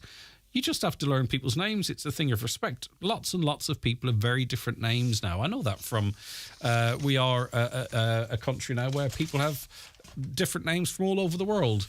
So that is a load of nonsense, and I think they should learn the very simple pronunciation of Kieran. A few people looking for the contact details for the Ombudsman. The telephone number, if you've got a pen handy, 01 639 5600. You can call us. You have our number in your head, don't you? The Twitter at Office Ombudsman, or the website ombudsman.ie. Good luck if you're playing bingo. The county's #1 talk show, the 9 till noon show on Highland Radio. It's time for NCBI Bingo on Highland Radio. It's Monday, the 2nd of October. You're playing on the green sheet. The reference number is S16. It's game number 40. The numbers are 36, 74, 42, 76, 67, 63, 79, 41, 51, and finally 71. Phone your claim to 9104833 before 8 tonight, leaving your name, contact number and the name of the shop where you purchased your book, and we'll call you back the next working day. Get all your NCBI bingo information at highlandradio.com. Did you know Cool Kids Sligo have the biggest range of baby equipment in the Northwest with 25 years of baby expertise? Cool Kids Sligo take deposits on your baby bundle. Visit us in-store at Cool Kids Sligo or shop online at babyaccessories.ie for free nationwide delivery. Make Cool Kids Sligo your #1 destination for all things baby. Are you looking to diversify your sources of funding but just don't have the time to do the research? Please join us, the WIL, Ireland's National Association of Charities, Community Groups and Social Enterprises, on Wednesday 4th of October in the Central Library, Letterkenny, for our Funding Roadshow, where we will answer all your funding questions. Learn about different types of funding opportunities available to your organisation at a local, national and EU level. Find out where future funding will come from, as well as tips for addressing challenges that will arise. This is a free event, but registration is essential. For all the details, visit will.ie. The 9 till noon show is brought to you by Letterkenny Credit Union. Digital loans now available. Apply online or via our app today and get your loan transferred directly to your current account. Okie doke, Mark joins us on the show now. Good morning to you, Mark. Morning, Greg. How are you? I'm all right, Mark. You were recently looking to travel using Bus Éireann. What was your experience, please? Unfortunately, I had booked to travel with Bus Éireann from Dublin Airport back down to Letterkenny bus station. Yeah. When the bus arrived in Bus Éireann on last Monday there, I was told that I was booked on from Bus Aris and that the bus wasn't wheelchair accessible. Okay. I then, obviously I had the confirmation text to show that I was already booked on. Mm. So I showed the bus driver the message, and he goes, "Oh, that's our mistake. We'll send out a replacement bus." That caused initially a 20-minute delay for all the passengers. Wow. After that, then, the replacement bus eventually arrived. So tried to get on, and the lift wasn't working. That meant that I was stuck in Dublin Airport until 3:05 on Monday afternoon. I arrived in Dublin Airport at 10:30, so it was a long wait. And the bus obviously departed with the rest of the passengers without you, and you were left sat in the airport yourself. Did they apologise? Did they offer to compensate you? What did they say to you, Mark, about your delay? They apologised and just said that the bus wasn't accessible, but I don't understand how every bus in this day and age can't be wheelchair accessible. Yeah. I mean, it's 2023, can they not have one space in every bus that is accessible? Especially the newer buses. I mean, obviously, are they going to retrofit buses? Possibly not, but every new bus should have a fully functioning working lift with at least one space. I mean, as you say, it's 2023. Exactly, that was the point I was making. You can understand the older buses, but for the likes of travel to Dublin, what happens if I have an emergency appointment or something that I need to travel with? Yeah, and also you had this. I mean, obviously, this is emergency or short notice situations. You had this booked quite some time in advance, didn't you? Unfortunately, to travel with the wheelchair, you need to book 48 hours in advance. But I had it booked 2 months in advance. Wow. As soon as I booked my flights, I also booked the bus, just to guarantee it. Yeah, and I mean, it's really, really unfair and humiliating too that the bus sails away. You're stuck there on your own. 2 buses arrived. I mean, it must have been an embarrassing situation for you, Mark, worried that you're delaying other people and stuff, as well as just wanting to get home. Obviously, there were passengers already loaded onto the bus because the bus came from Bus Aris, and they all had to get off the bus because they thought they were getting a replacement bus. And I felt like that they were all looking at me and blaming me, because I know myself, subconsciously you would do it to somebody else if they were delaying you. Have you had problems like this in the past? Like normally, what's your experience with Bus Éireann like in terms of getting a wheelchair accessible bus, Mark? Usually it's okay. I would do it quite regularly, the Dublin service. But the last time I was travelling as well, the emergency door broke on the bus, which also stranded me for 4 hours in Bus Áras. Well, Bus Éireann, we were on to them and they've explained it. It's kind of a long-winded response, but they also say in it that the customer care team is going to be in contact with you to offer you a discount or concessions for future travel. I'm not sure if that will... I think you're more or less trying to hope this is avoided into the future for either yourself or other people. But anyway, it says, Bus Éireann sincerely apologises for the undue inconvenience caused to this customer. Unfortunately, despite the customer booking in advance as required, an incorrect vehicle type assigned to the route, meaning they could not be accommodated at 1:20 as planned. The customer was accommodated on the next suitable service at 3:05. This was due to an error in our own internal communication, and the matter is being investigated to ensure it does not reoccur. We're pleased that the customer's initial journey to Dublin Airport on our service was accommodated and hope the customer continues to travel with Bus Éireann into the future. And then they say, we spoke to Mark on the day to apologise and ensure he was accommodated on the next available service. As part of our follow-up procedures, we'll be contacting again to offer a discount and concession. And it goes on to say that they're committed to the provision of a fully accessible public transport system by 2030. Right, so that's their response. They're going to contact you.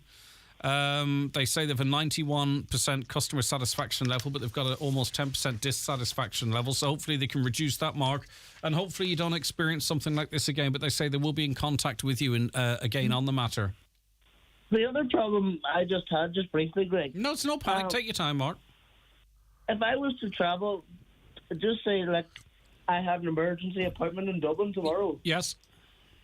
I can't travel on Bus Éireann tomorrow with the wheelchair. Yeah, you have to give 48 hours notice. So what do you do if you've no one in your... what do you do in a situation That's the problem like that I'm trying to raise here. Yeah. I'd be stranded because obviously I don't drive. My mother and father are working. How do I get to Dublin? What do you think would be... What do you think would be reasonable? Like 12 hours notice or I mean, because...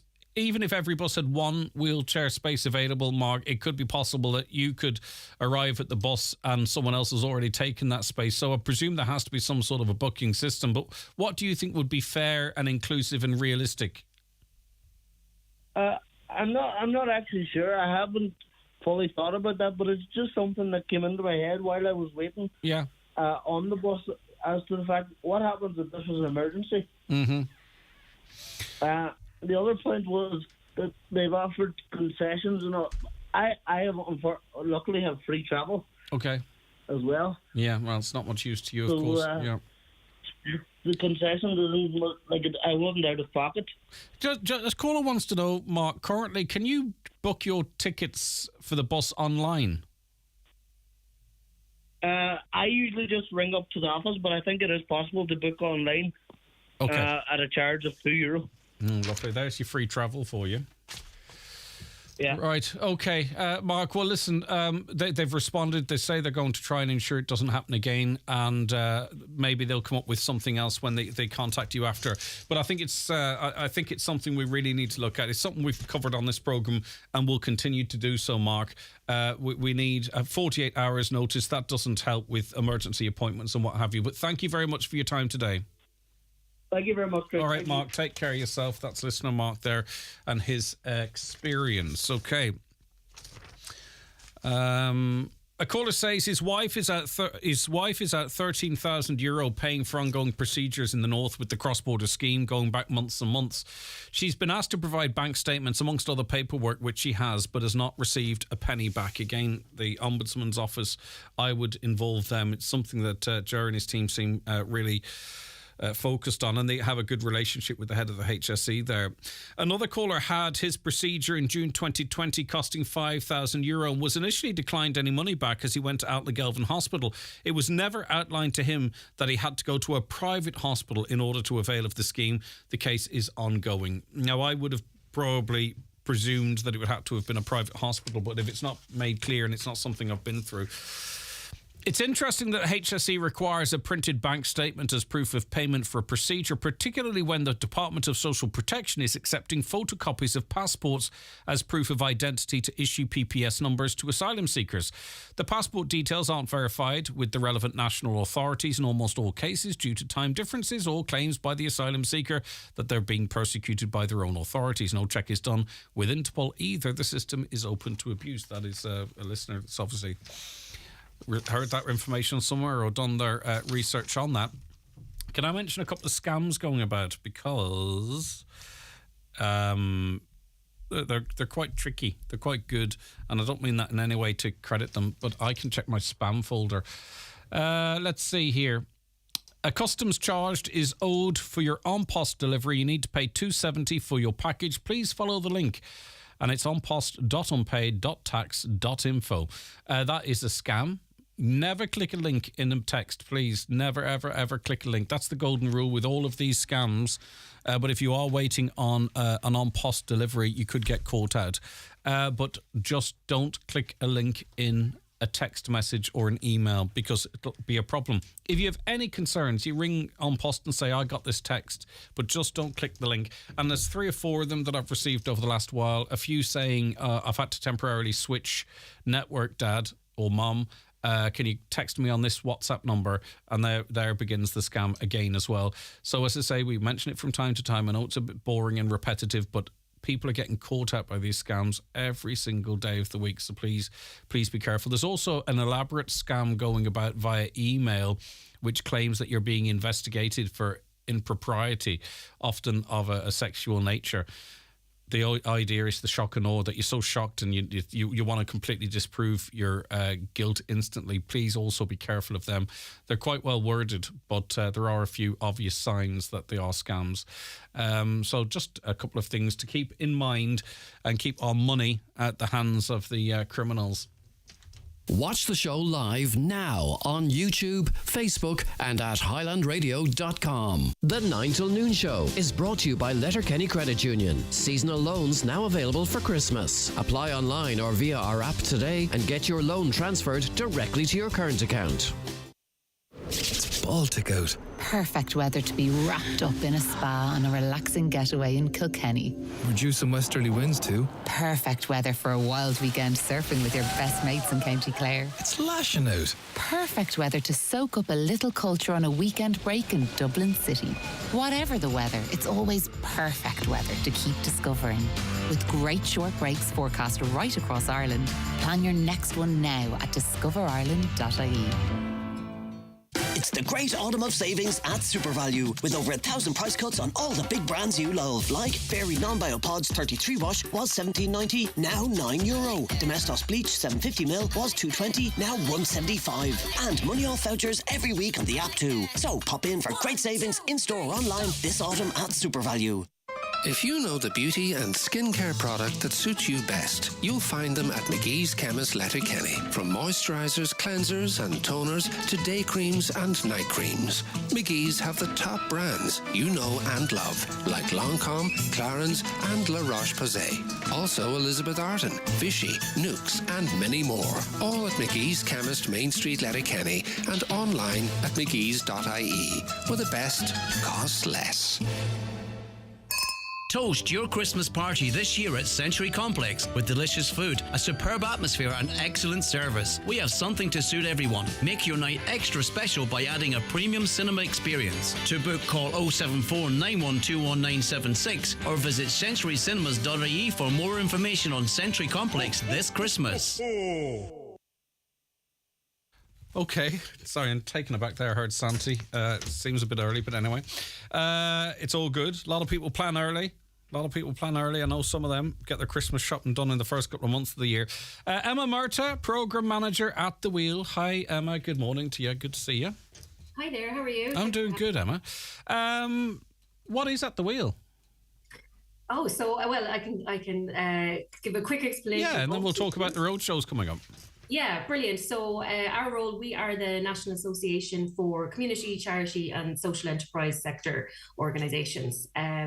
So we provide all kinds of supports and advocacy on behalf of the sector. And one of the things that we're doing at the moment is we have a funding roadshow. So we've been running it for the last year.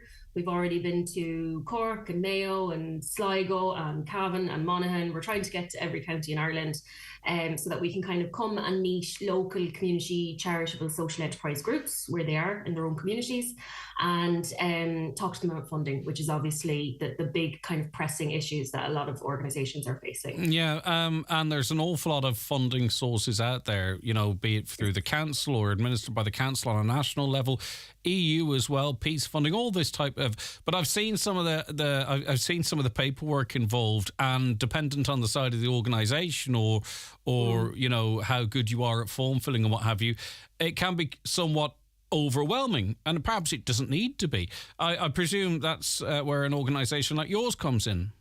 Absolutely, yeah. So look, you know, what we're looking at is kind of the local, the national, EU. So there should be something in there for everybody, regardless of your capacity and of your experience when it comes to funding. We'll also touch on things like community fundraising and contracts and trading, like social enterprises, businesses that are non-profit in nature, that generate their own income and reinvest it into the organisation. So we hopefully kind of touch on everything, but absolutely, like, a big part of the wheel, a big part of what we do is kind of supporting organisations with that gap that's often there, you know, when it comes to how do I get started with funding? How do I build my skills? Well, which is the best funding stream for me to apply to? Because you don't want to waste your time and resources either. So again, you can get some guidance in relation to that.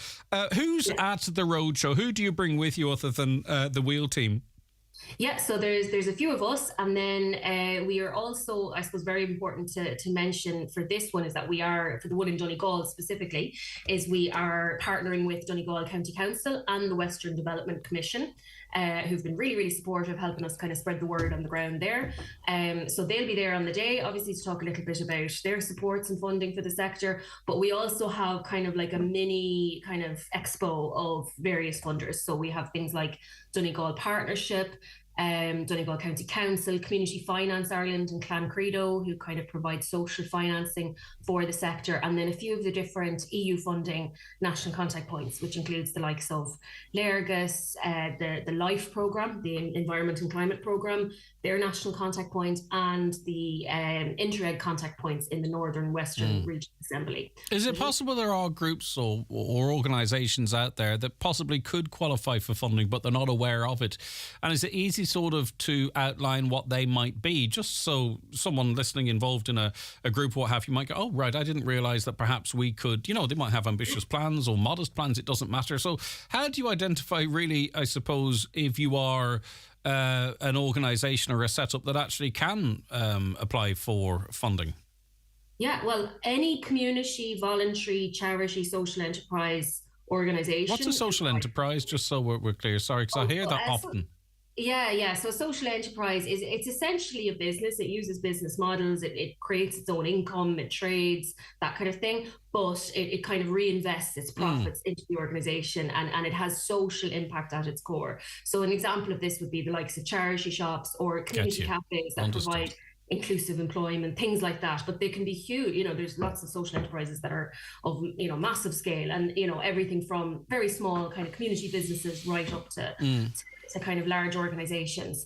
So yeah, if you fall within that category, you are eligible to apply for funding, and you can build a funding plan for your organization. Not every funding stream will be for you. You know, some organizations, you know, like the Wheel, we're a charity, but we never fundraise from the public. That's just not something we do. Whereas for other organizations, that's vital to what they do. Yeah.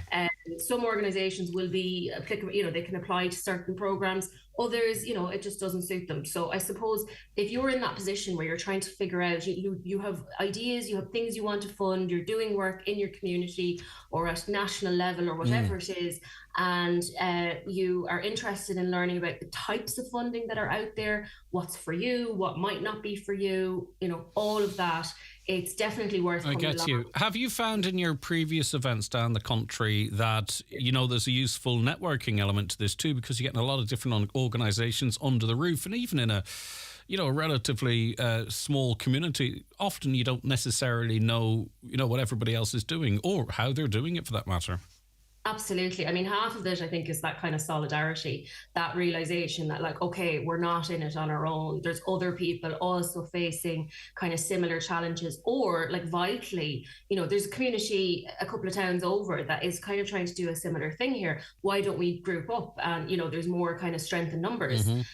So yeah, we will really be emphasizing the kind of networking piece, whether that's networking with the funders. You will also have kind of opportunities to network and to meet directly with funders and ask questions, but also very importantly with the other community voluntary representatives in the room that are kind of operating in your area and facing similar situations. Okay, well, the event is on Wednesday.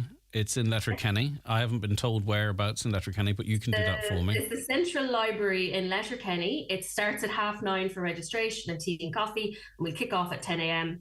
If you can't make the Donegal one in Letterkenny, we are doing one in Leitrim in Carrick-on-Shannon as well on the Tuesday, so the day before on the 3rd of October. It's not too far for people in Donegal. Yeah, but maybe if you're down in Ballyshannon, Bundoran and Killybegs, it might suit you to nip to Carrick-on-Shannon tomorrow. Rather than Letterkenny on Wednesday. Now, it is free, but there are obviously limits to places, and therefore pre-registration is required. Yeah, it would be great if people could register. It does help us out a lot, even things like catering and all that. But look, we want to try and have it as inclusive as possible for everybody. So please do engage. Please do show up, even if you can't stay for the whole thing. We'd love to see you there, and hopefully you get something useful from it. All right, what's the website, please, Emma? So it's wheel.ie/events. Or you just go to wheel.ie, you should be able to find it from there. And if you scroll through, you'll see the Funding Road shows there, one in Carrick-on-Shannon and one in Letterkenny. Good stuff. Thanks for your time. Have a lovely day. Take care. Emma Murta there, Programme Manager at The Wheel. Hopefully, if you're an organisation, a group out there, you heard outlined. There's a lot of funding, be it local, national, EU funding, cross-border funding and all that kind of stuff. It might help your organisation grow or help in the work that you're doing. So hopefully at least one person goes, might go to that, and it works out well for them. Hi, Greg. Just in relation to the text you read earlier about the NTPF, and you were advising them to check everything with operation codes, etc. The NTPF is different to the cross-border scheme. It's completely free, and you don't need to apply for it or submit any paperwork or receipts. The NTPF is to deal with people who have been on waiting lists here for a long time, and they're sent to the north to get the treatment, or to private hospitals in the Republic. Again, thank you very much. A wee bit rusty after the weekend today. I don't normally mix things up, but I have today. I've used the NTPF myself. Well, I haven't. My son did, and it was to Galway Private Hospital. What was it again? Gromitz, I think it was. So you're perfectly correct. The National Treatment Purchase Fund and the Cross-Border Fund, or International Fund, yes, different. Thanks so much for that. I really appreciate it. Greg, if you get surgery in Northern Ireland, you must produce a receipt for something you purchased in a shop near the hospital where you had the surgery to prove you were there. And that is one of the things they're looking to eliminate as well, because that's crazy. And that's why people go on Facebook and say, were you in Derry on the 2nd of April and did you buy something in such a shop? I need your receipt. Even as I was outlining that scenario to Ger, he was shaking his head in disbelief, but apparently that's being worked on now. Greg, I went to Knightsbridge twice for scans, didn't have to pay a penny. Good. That's good. That means it's working. Let me see. Where are we here? Right. Shall I take that break now or continue with these comments? Greg, could you please mention the closure of Maui in Fanad, as I did not hear a whisper from any of the politicians. As a matter of fact, there's been no jobs created from Gortahawk, Falcarra, Creasler, Carrigot, Milford, Kerrykill, Fanad, Glenvar, Rathmullen, Ramelton. With this size of a population, it would be no harm to say these people have been discriminated against for years while the government was squandering money and still doing it. We have nothing but yes men, says a listener. We covered that at the time where they were pretty much confirmed, and then we covered it again on Friday. At the time when they were confirmed, I think we certainly spoke, well, I don't want to list names in case I get it wrong, but definitely a couple of local representatives in that area and journalists based in that area as well when they were first announced and then subsequently came to effect. The government policy of mass immigration is designed to depress the wages of the Irish population. The policy of mass immigration is not something the Irish people have never openly discussed or asked for, yet we have it in place nonetheless. A referendum is essential. I mean, you might argue a reference, and many people do, to mass immigration. We have 100% employment here and a lot of people on very good wages. And if you look at some of the statistics, a lot of people getting pay rises and expecting pay rises as well.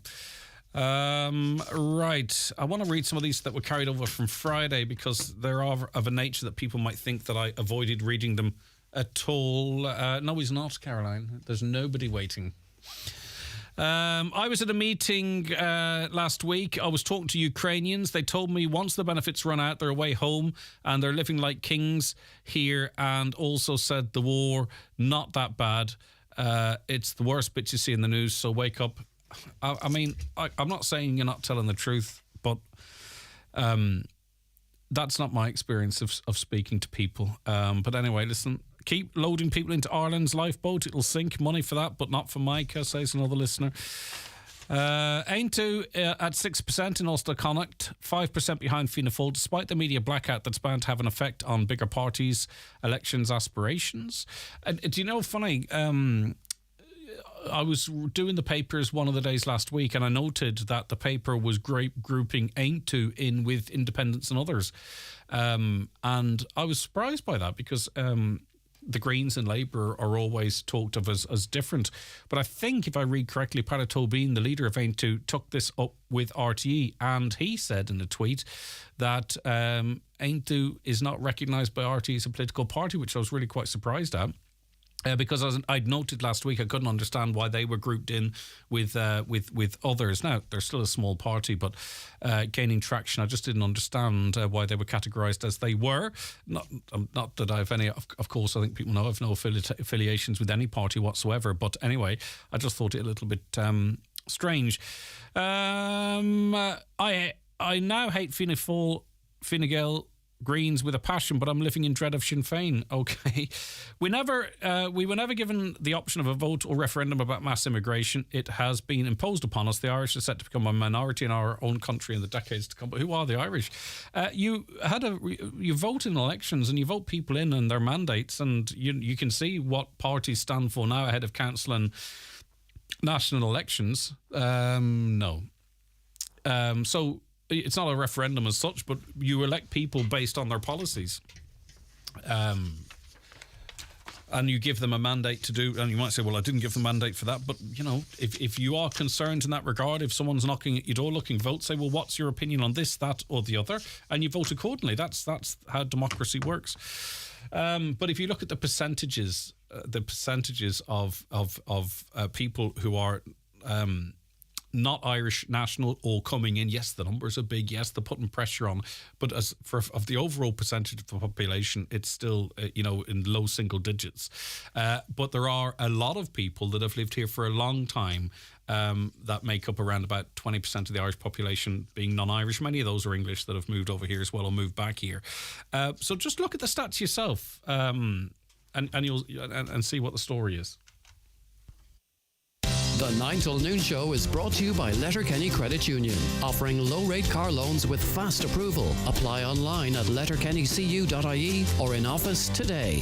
Set yourself up for Slimming World success at Dunnes Stores. We've got a great range of 33 Slimming World products, from sweet and sour chicken noodles for lunch to a hearty beef lasagna for dinner. All now exclusively available at Dunnes Stores. Order online for delivery or find them in the frozen aisle and save at the till with a 5 off 25 grocery voucher. Try the Slimming World range today, exclusively at Dunnes Stores. Always better value. Terms and conditions apply. Voucher can be used on next in-store grocery shop of €25 or more. Range available in selected stores only. Join the team at Homeland Letterkenny this Thursday, 5th of October at 7 p.m. for a beef welfare evening with special guest speakers including Maura Langan from Norbrook and Tommy Doherty from Chagask. Chat with their experienced Homeland and Nutrius teams with refreshments, goodie bags and exclusive offers on the evening. See homeland.ie for more. Looking forward to seeing you there. If you fancy going out for a bit of lunch today, or any day, pop into Kelly's Diner in Letterkenny. There's great choice and great value on the packed menu. Choose from fresh gourmet sandwiches, a hot chicken wrap, or bacon and cheese baked potato. Try the Kelly's signature special with hot turkey slices and smoked bacon, or maybe a chicken and bacon Caesar salad. Treat yourself to some lunch at Kelly's award-winning diner, Mountaintop, Letterkenny. Highland Radio weather updates with Ireland West Airport, where you can now fly daily to London Heathrow with Aer Lingus and connect via Heathrow to over 80 destinations worldwide, including Boston, New York and more.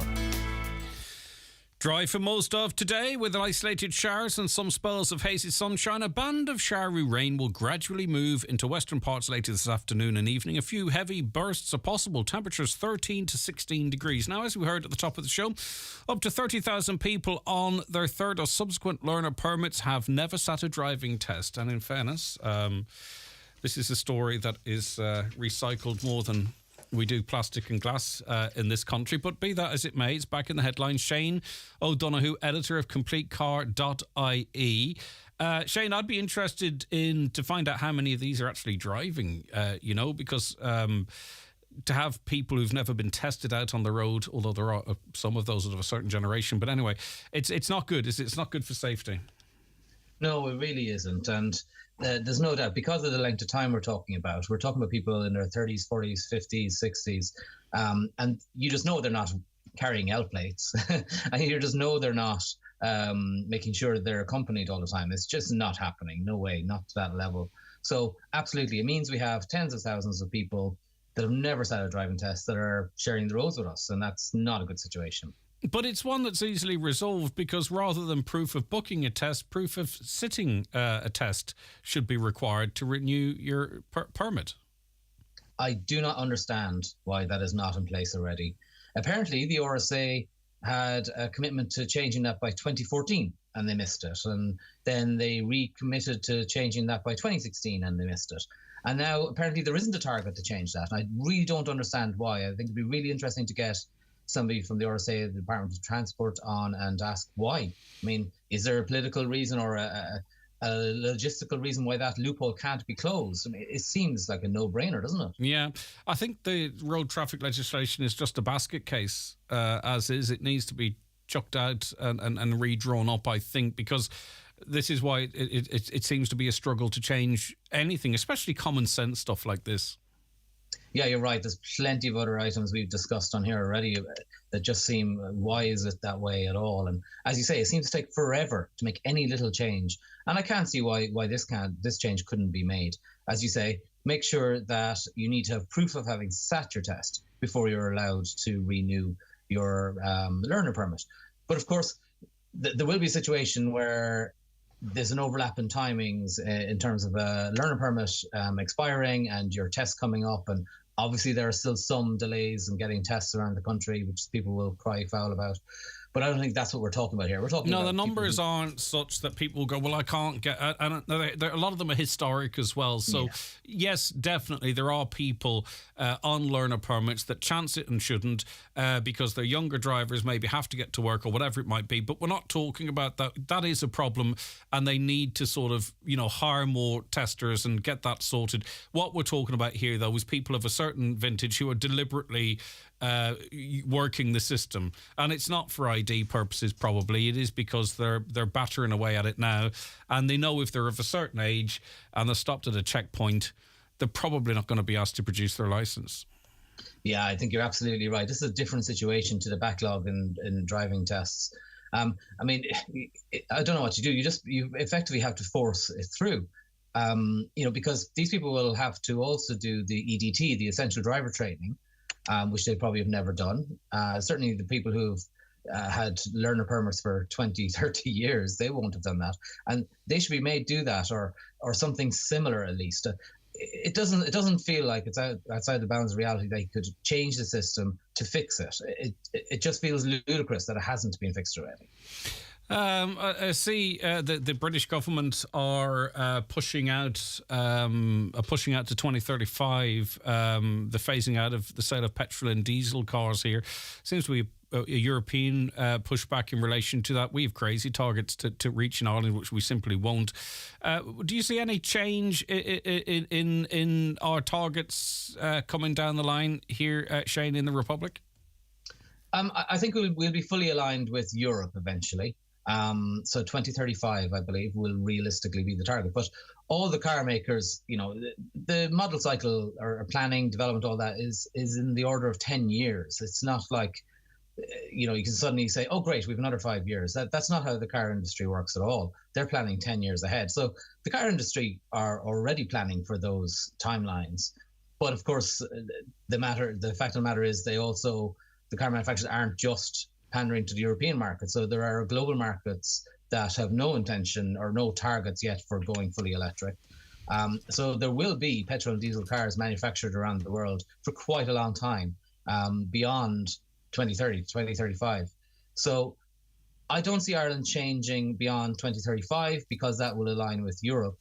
And the car manufacturers that are selling cars in Europe are very much focused on that target. I don't believe any of them, other than the very, very small manufacturers perhaps, I don't believe any of the mass manufacturers are pushing to reduce those targets or to change those targets. They seem to be on board with those targets now. Yeah, well, they can, for the most part, maintain their business practice, their market share. It doesn't really matter whether it's an ICE engine or an electric engine to them, I suppose. Okay, great stuff, Shane, as always. Thank you very much for your time. Have a lovely day. That is Shane O'Donoghue, editor of CompleteCar.ie. Check out their website if you wish. 086 60 25,000. Your WhatsApps and texts are coming into that number. Right, okay. I have a couple of long emails here which I'm going to get to in a moment, but I just want to catch up on some of the comments from Friday. Greg, I'm sitting here in tears today. My problem is AIB is due to take out their quarterly fees, and when I look at my statement online, it says €64. If they take that, I have no money for my rent, which comes out on Monday, and nobody can tell me where my quarterly fees are. Right, okay. I'm sorry to hear that. Buses here. We were talking about there being no bus service. There is a bus service, but Bus Éireann don't have a service as such to get you to Galway early for a hospital appointment, whatever it might be, and back at a reasonable time. Michael McClafferty, Councillor, says the system of pre-booking tickets is leading to senior citizens being left at bus stops while younger people who have pre-bought the tickets online take the places. The system's not working as a lot of people in Donegal either don't have internet or can't book tickets in advance online. There needs to be a discussion around the bus service as a whole and the amount of buses that are servicing each area of Donegal. If buses are filling up like this and people are being left behind, we need to ask questions as to why there are not more drivers being employed. Suggestions that we should bring on county councillors from different areas of the county so that people know they're being heard and to put pressure on bus companies to sort out the issue. Yeah, indeed. We had an inquiry from a listener that we promised we'd get in touch with the HSE on, so I want to read that out. This was sitting with me for a couple of days, my apologies. And the message was, my father has a home care package but has no workers. Because of his dementia, he needs the bed to be changed. While doing that, he had to go to respite care. Then, when it was time for him to return a week later, there was no workers to provide home care package. He needs hoisted up. It's just impossible to do it without support. This has been going on since August, and we just keep getting told there is no staff. How is this acceptable? So this is a family whose father needs home care. Hoists and what have you. They're being told none available. So we contacted the HSE with the permission of the listener, and it reads as follows. The Home Support Department in the area is aware of this case. However, the HSE does not comment on individual cases. Demand for home support continues to increase due to population growth and the increasing dependency of the growing numbers of people aged over 80 within the over 65s cohort. Waiting lists for home support have become a feature of the service now, primarily associated with an increasing capacity issue relating to the availability of care staff. In terms of those those waiting, priority is given to people in the community with acute needs and to those assessed and waiting in acute hospital who are in a position to return home with supports. Funding approval for home support for those assessed as required, same, is expedited across the system to ensure minimum waiting times. The overall home support resource and the range of providers, including HSE directly employed staff, is carefully managed by the local home support management team with Community Healthcare Cavan, Donegal, Leitrim, Monaghan, Sligo to ensure that the key service is available at the required time in a flexible way and at the appropriate standard to support clients' assessed needs. Significant work is also underway to address the challenges associated with capacity issues and care availability. They say they're advertising, so it's long-winded, I understand, but out of respect to the person who responded to us, I had to read that. Well, listen, hopefully now the HSE are aware of your case and they're aware that you're contacting the likes of us. Hopefully that will help to resolve the situation. But they say they're struggling to recruit staff. They're dealing with trying to get people out of hospital into home support, those with most acute needs. It's identifying and recognising the problems. They're obviously looking for solutions, but it's clear that it's the same in health as it is in OTs, speech therapists, teaching and other areas. They simply can't get the staff. The 9 till noon show is brought to you by Letterkenny Credit Union with monster loans available up to €60,000 for all occasions. Visit letterkennycu.ie. Go full Lidl for full family meals. Rustle up a roast, a curry or fajitas with our fresh board B approved Irish large chicken was $5.99, now $4.99. And have a chili con carnival with our board B approved Irish lean steak mince was $4.19, now $3.29. Go on, shop without compromise. Go full Lidl today. Check out Sister Sarah's, the ultimate gastropub experience in Letterkenny, with a fresh, exciting new menu. Why not celebrate your special occasion in one of our 3 private function rooms? You can catch all the live sport on our 12 screens daily, with some of the best live music and entertainment in the Northwest every weekend. In Sister Sarah's, serving food you'll love from Wednesday to Sunday. More and more people are moving to rural Ireland, but we're not here in Donegal for a slower pace of life. We're here because rural Ireland is alive, brimming with ideas and energy. The only thing holding us back is slow broadband. It's cat. Pure glacial. So why wait? Imagine broadband speed gives us the freedom to connect without compromises. Imagine Broadband is connecting homes and businesses in your community right now. For better service and faster broadband faster, switch to imagine.ie. Imagine. Faster broadband faster. Subject to location and availability. Okay, you're welcome back. Hi, Greg. My daughter is still waiting on Bus Éireann giving her change back from about 4 years ago. She gave the bus driver €50. He said he'd get change at his next stop. He never did. She was going to the airport, still waiting from Lily. Okay, Lily, I'm afraid I think you might be... that ship might have sailed. Public transport is a joke, believes the listener. My mother had an appointment in the dentist on Thursday. She phoned local link and checked time and pickup point of the bus. She was there on time, but the bus didn't stop. She has a bill to pay now for missing appointments. Absolutely no apologies, they say, off the local link service.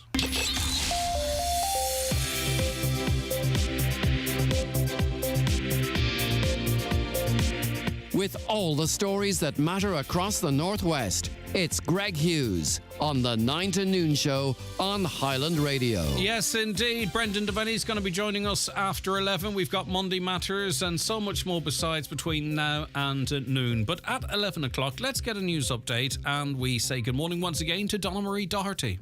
Thanks, Greg. Good morning. The cost of an average home has increased by 11.4% in Donegal for the third quarter of this year. That's according to myhome.ie. This is the third largest increase in Ireland, with Roscommon seeing a rise of 15.4% and Longford increasing by 14.6%. The rate at which house prices are rising across the country has reached 4.1%. That's a slight increase of 0.6% nationally. Minister for Further and Higher Education Simon Harris has today announced over €153,000 in funding for the Donegal ETB. It has been awarded for a project at the Stranorlar Further Education and Training Centre. It was granted under the Strategic Infrastructure Upgrade Fund programme and is to enhance facilities used by those in the PLC programme at the Finn Valley College. Meanwhile, the Minister joined Greg Hughes on the 9 to Noon show this morning while speaking on the challenges faced by those who have qualified in disability service professions in Northern Ireland in terms of transferring their degree to the Republic. Minister Harris has said the problem is frustrating. In light of the vacancies crisis with the Child Disability Network teams in Donegal, the Higher Education Minister said his office was working to engage with Corru and make the process easier. Rank and file Gardaí say they feel they are not being listened to in the ongoing Garda roster row. Ministers of the Garda Representative Association will refuse to work overtime for every Tuesday in October starting tomorrow. The action will include Budget Day and Halloween. Police in Strabane detected 3 drivers with alcohol in their system in the space of 24 hours over the weekend. In a statement, Sperrin neighbourhood policing teams say they urge drivers to never ever drink and drive. They also reminded road users that just one drink can cause a collision, which could be fatal. And finally, Gardaí are again urging road users to slow down. It's after a driver was clocked travelling over double the speed limit at the weekend. Gardaí from Buncrana Roads unit detected a vehicle being driven at 166 km per hour in an 80 zone. The motorist was arrested and has been charged to appear in court. Those are the latest headlines. The next news updates at 12 o'clock. Until then, good morning. All right, Donna Marie, thank you very much. Back with more after the break.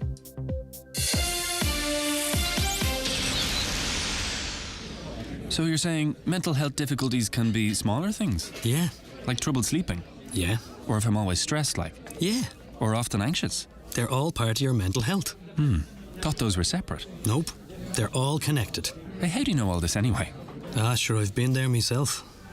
Anxiety, ongoing stress, low mood or trouble sleeping, they're all part of your mental health. Make the connection and find support that can help at yourmentalhealth.ie from the HSE. All right, you're welcome back to the 9 till noon show. The DL debates broadcast this evening after the 7 o'clock news, and it's going to be another another busy one, as you can imagine. Its presenter is Brendan Devenney, and he joins us. Hello, Brendan. You got a Jerry Adams look going on. Did you think? I'll start denying everything you ask me. No, Greg, I've just given up on the stubbornness of not needing some specs. That's the commentary for you, isn't it? That's it. Sometimes the subs can be printed in very fine print, and I'm struggling then. And there's nothing worse when you're doing a bit of commentary. If you can't see a name or two, Greg, the pressure's come on. Like Saturday evening over in Convoy, and I appealed to the ARUA people, please get yourselves new jerseys. Hey, you couldn't see the numbers on their jerseys, which was made it a bit of a difficult proposition, but listen. Let's start with that game. ARUA, St. Eunan's coming through in the end to beat ARUA in a tight game, albeit hard to make up one player from the next. Yeah, listen, Greg, it was a phenomenal weekend of sport in Donegal and GA. So much to wrap up. I mean, it was brilliant. What an end of the season we're having right across all our championships. Junior, intermediate, the ladies' final yesterday, and then, as you say, the seniors. It was very wet over in Convoy. The pitch was immaculate, Greg, after all the rain that fell. It just was a very wet night. And I have to say, John McNulty had a very well set up. You know, Eunan's were very lacklustre in the first half, and indeed, ARUA could have went in much further ahead than they did at half time. And second half, the introduction of Niall O'Donnell was pivotal. You know, unbelievable impact he had. He was absolutely stand clear. Between him and his brother Shane in particular, they kind of lifted the whole Eunan's team. It was a very strange performance in the first half, and I'd have to say that a lot of that came down to ARUA as well and how they played. They'll be disappointed. They had 5 wides and a couple short as well. They could have been further ahead, but as I say, Niall coming on in the second half put a bit of championship bite back in them, and as I say, between him and his brother, they really took the game to ARUA and ran out fairly comfortable winners. And the great thing about sport, you know, Eunan's were cruising to a victory. They were 6 points up, and it was more or less just time running out. ARUA scored a goal and a point inside a minute. They bring it back to 2. And you're thinking then at that point, you know, let's say they smashed another goal, they could have robbed and left.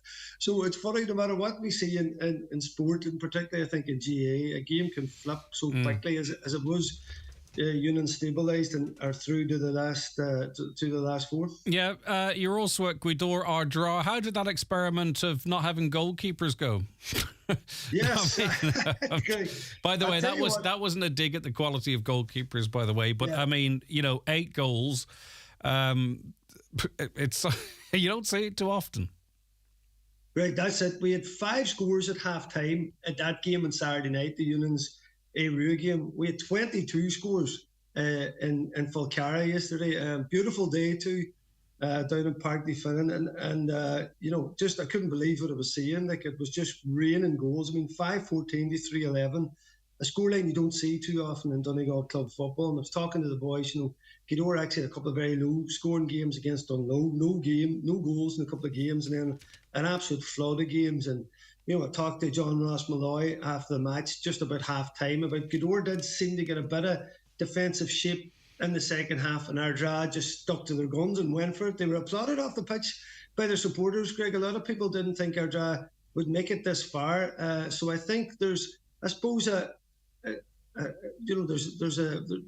in Ardra fans that they're putting their best in this. They're trying to play football the right way. They stuck to their guns, and they still hit 3-11, which was admirable on the day. But Gweedore, the firepower was too strong in the end, and they're through the semis. Yeah, Niamh Connell, would it be fair to say, breeze past Kilcar, 4-7 to 9 points? They set up now a mouthwater against your team. Yeah, it's a massive one, Greg. Go on, have a drink of your coffee there. It's nothing worse than it's halfway up to your mouth and you have to stop. I know. Listen, it's Monday mornings, Greg. I'm a bit of a slow starter into the week. Tuesday, Wednesday before I'm in form, so I have to pep up for you. But listen, do you know what? We were wondering when this match was going to come, Greg. It was inevitable. Was it going to be a final? I mean, the last 2 finals they played, it's one each in recent terms, and up into that stage, there was kind of 4 teams in Donegal everybody talked about, but certainly the Connell and Unions did look a step ahead of the rest. So it was a matter of when they would meet. Would it be a quarter, a semi, or a final? And as it turns out, it is the semi-final. They were playing against the Stiff Breeze yesterday, went in 3 points down. So there was question marks there about could Kilcar pull off. You can't say it was a shock, but certainly Niamh Connell were favourites going into it, but they showed their championship pedigree. They are the current Dr. Maguire holders, and goals, Greg, as we're seeing all over. I mean, 4 goals to no goals for Kilcar. That's the difference. You hit the back of the net. If you outgoal that position, you're more likely going to win the match, and that's what Niamh Connell did. McCool's versus Glen Swilly. Great result for McCool's, obviously. Yeah, again, we talk continually about sides that are going to step up and progress and be competitive, and you have to say Sean McCool's are doing that. A lot of people, that was a very difficult game to call, Greg. It was settled by the brilliance of Oisín Gallen. I mean, every game now that's played with McCool's, and I'm not taking anything away from the rest of the team, and I'm sure he wouldn't as well, but you look across the wee box in the Donegal News on Monday for man of the match, and it tends to be Oisín that's in there. And I think what a lot of people's excited about, Greg, is like from a Donegal perspective as well. You look at that and you think Gallen is just playing, the type of football that you would say has him on the top bracket of forwards in the country, because he can't continue going. And Greg, he's hitting scores from all over the place.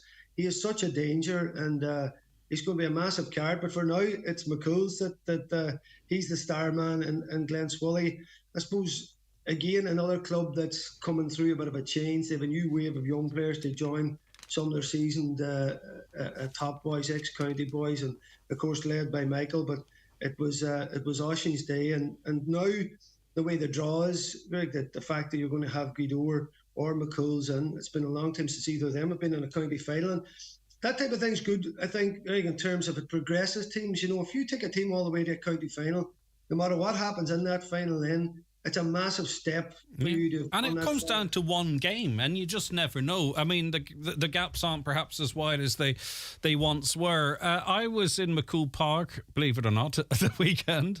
Dunlow versus Downings. Dunlow are a tight outfit. Spirited performance from Downings, but Dunlow were excellent. And Thurman, they're top class as well, aren't they? So that kind of tidied up those two divisions for the women. Big ding dong, yeah. Listen, the two titans, Glenfin and Termon, as you say, that's 4 in a row there. They're battling out, and I was looking back. It's probably 10 years plus since either of them was. One of them's been in the final, and lately it's been the two of them every year. The way the draw's set up, they're going to meet in the final. It doesn't seem to be changing anytime soon. And that time you say goals again, as we said, Greg, is the difference. Termon got the 2 goals. Glenfin weren't able to register enough when they were on top of Termon, and that was the difference. My sister Maria was over covering that game, so she's given us a few words on that this season. As you say, in the junior A, Dunlow coming out on top against Downings. They both go into Ulster now. They play the Tyrone champions. All right, and in the intermediate, Malin and Downings, 2 good days for those teams. Right, so you have a good team as always, Bren, on the show this evening. Yeah, yes, indeed. As I say, Maria has joined us. She was at the ladies' game yesterday, so get her updates on what happened there. And then Ryan Fair, the Donegal News, is coming on, and Gary McDaid, the Pep Guardiola of the Glen, the tactical mastermind he likes to be called. He's coming on as well to give us the lowdown and everything. So along with that, Greg, we'll do a preview as well coming into all the championships. Of course, in the junior, Narasa will be playing Maville as well, and what is going to be a cracking match too. So just hope we'll see how the fixtures, they haven't come out yet. Probably something, maybe McCool Park Saturday evening game and maybe one in O'Donnell Park on Sunday. It's probably how it's looking for the seniors. So we wait to see just if that's the course of action. But listen, it should be a brilliant weekend, Greg, because the football, certainly I'm feeling it from other years, it is hotting up a bit better. There is, it's more entertaining fair that's happening, which is great to see. Yeah, and it brings the best players through. And one thing I would suggest, if they could just loosen the purse strings slightly, is change the scoreboard at McCool Park. I mean, it's the county ground, and it's brutal. Yes. If I had known you were there, Greg, I would have got some updates from you. No problem. I could have done that for you. No, but I used to cover GA games back in the day. There you go. Finn Harps. I did Finn Harps matches. Maybe you could give me some advice. No, I can't give you any advice. But let's not get carried away with ourselves, Jerry. No, I couldn't give you. But could I bluff it? Yeah. Could I give you? Could I give you any advice? No. Don't be giving it away about the bluff. No, don't be giving it away. Sure, that's all we're doing. That's all. That's all. I'd do that for 3 hours a day. Hey, come here. Looking forward to the show tonight. People can listen to it live from 7 p.m. or after the 7 p.m. news, and also it's available then for a podcast. A cracking Maria, will be covering the 2 ladies' games in McCool Park yesterday, and then Ryan and Gary joining Brendan to look back on a great weekend of football and looking forward to a really exciting. And I think sometimes you underestimate how it gets the buzz going in the local area, be it the men's or the women's or whichever grade it is. There's so much passion out there for the game, Brendan, and it's so organic. It's a beautiful thing, even if you don't have a dog in the race to sort of sit in on. And that's why some people were disappointed that maybe the scheduling for the weekend didn't allow for people to attend different games and what have you. Yeah, I seen a couple of people giving out just about where all the fixtures were. They were so far apart, but it's a big county, Greg, and I can understand as well wanting to take games to different places. I mean, Convoy last day, the cars are way out the road. For Cara yesterday, cars way out the road. And listen, if you're not in the GA, I understand, but so many people are. And I think from Jim McGuinness coming back in from the turmoil of last year and everything that happened, there's this lift, I think, into the county that's come first from that. Now your club championship, as I say, Greg, has been much more entertaining this year and right across the board. Our ladies and our intermediate, junior, everything. Now there's a lot of fascinating games in there, and I think there's a real energy coming back into the county and looking around at these new players, and particularly Alexa of Gallen there, of course, and some of his stuff. A lot of people's looking now at these guys and how they'll fit in the gym system as well. But yeah, there's huge interest in the club championship, and just a couple of weeks ago now, Greg, do we see who takes the titles again? It's great to see. It's okay. DL debate on just after 7 p.m. live tonight in association with Sister Sarah's Kitchen at Sister Sarah's in Letterkenny. And of course, you can then podcast it at your leisure. Thanks very much, Brendan. Have a lovely day. Take care of yourself. Brendan Devenney there. The county's #1 talk show, The 9 till Noon Show on Highland Radio. The 9 till Noon Show with Letterkenny Credit Union. Simplify your debts with a debt consolidation loan from Letterkenny Credit Union. Call us on 074 910 2126 or apply online via our app or in office today. At Hickey, Clark and Langan Insurance Brokers, they compare quotes from all the leading insurers, so you get a great price. Home, motor and van, farm, holiday home, travel and liability insurance, they quote them all. So if the worst happens, you're covered. For a competitive insurance quote today, call Hickey, Clark and Langan on 9126688 or pop into their office at Ballymacool, Letterkenny. Hickey, Clark and Langan General Insurances Limited, trading as Hickey, Clark and Langan, is regulated by the Central Bank of Ireland. Brian McCormick, Sports and Leisure, supporting you with the right footwear. Hoka Trainers. Have you tried the Hoka Sensation yet? Hoka provides comfort, support and shock absorption, which makes them a good choice for frequent runners and walkers, or anyone whose job requires standing for the majority of the day. For support or pronation, try the Arari 6. For maximum cushioning, try Hoka Bondi 8. Check in store or shop online at bmcsports.ie. Step into our safe-sized experience at Brian McCormick Sports. Bingo every Monday night at Halfway House Bingo Burnfoot. Doors open 7:30 with eyes down at 8:30. €2,500 must go. The snowball is now €1,650 on 45 numbers or less. If you're not in, you can't win. That's Halfway House Bingo tonight at 8:30. Clear Mobile has 99% 4G population coverage. So where are people going? Out west with 4 bars and all. Dublin, outside of Dublin. Longford, Waterford, all the Fords. There you go. Great coverage with unlimited calls, texts and data for $14.99 a month plus your first month free. You clear? They are. Switch today at clearmobile.ie. 30-day contract. Activation fee and fair use applies. First month free applies to monthly fee only. Max data speed 5 megabits per second. See clearmobile.ie for terms. Highland Radio time checks with Expressway. Travel Route 32 from Letterkenny to Dublin when you book online and travel for less.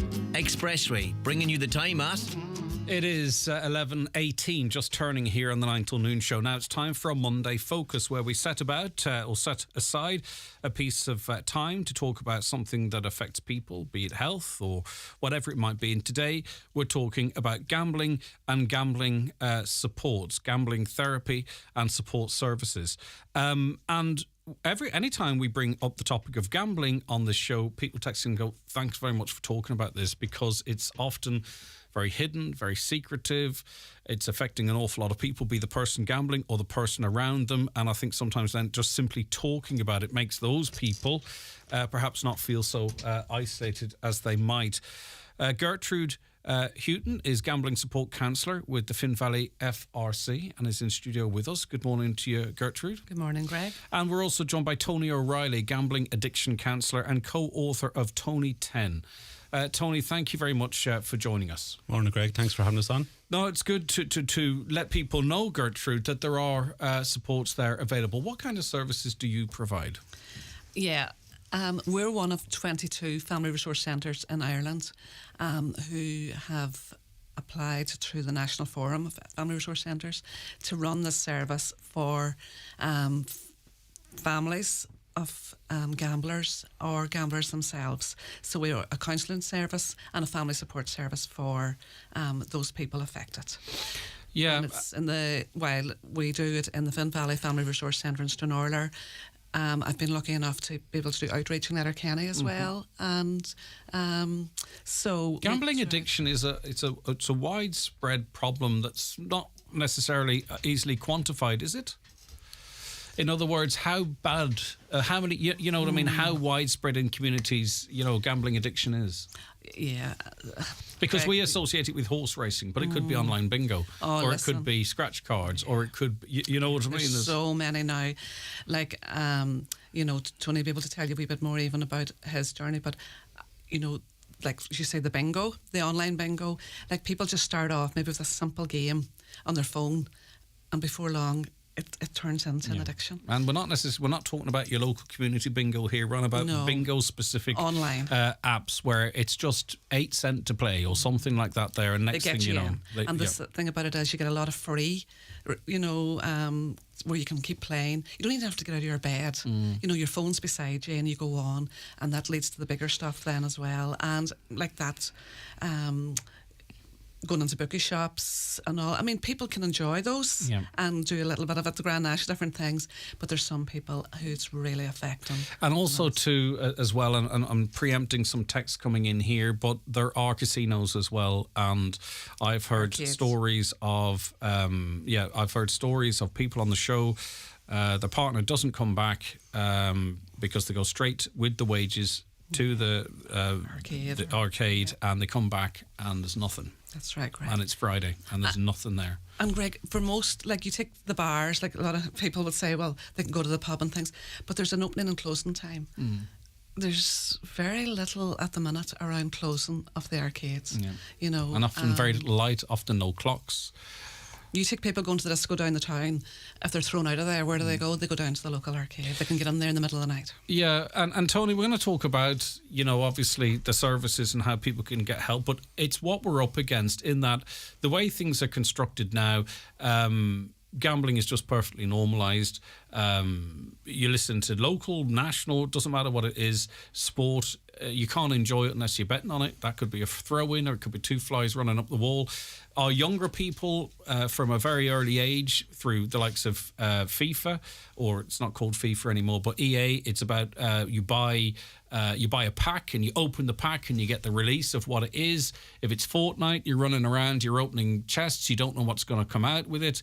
It's all, be accident or design, conditioning people from a very, very young age to feel that buzz of the bet. Definitely, yeah. There's definitely a blurred line between gambling and gaming. You mentioned FIFA with the loot box and the player packs. It's the randomised outcome. So it could be that when you buy a pack for real money, so you can actually get players within the game. So it gives you the country first, then the position, and then the player. So it's like that. If you get Portugal and then forward, am I going to get Ronaldo for my team so I can enhance my gaming experience?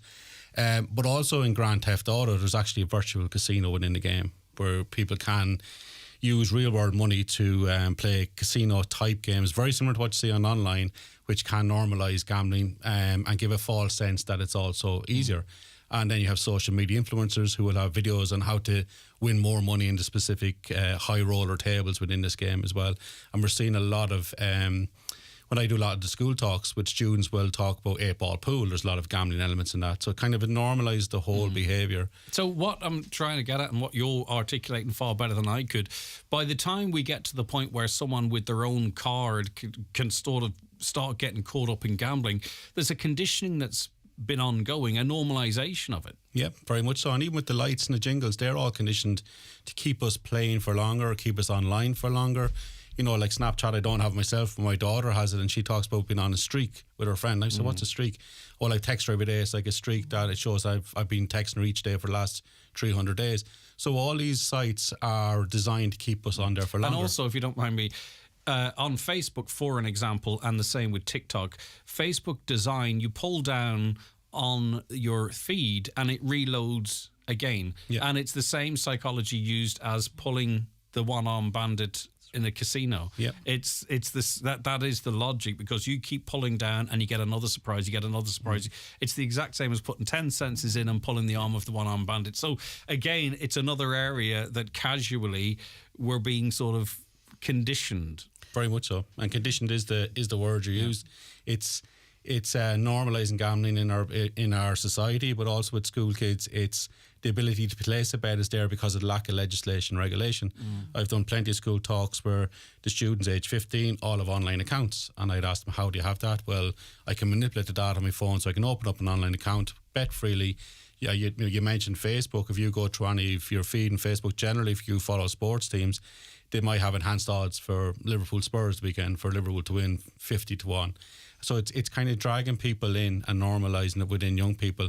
And then even if you look at Sky Sports, it'll be like, the stats that were being bombarded with like, or what are the expected goals in the match? Like, who needs to know what the expected goals are going to be unless you're gambling on the handicap of the game? Yeah, and even like DAZN entered the boxing market, for an example, and then they've opened up DAZN betting, and then now between rounds they cut to someone saying the odds in this and the odds in that. So really, actually, it's unavoidable, and I have sympathy for someone who's had a gambling addiction, because it's like a drink addiction, not being able to go into a pub.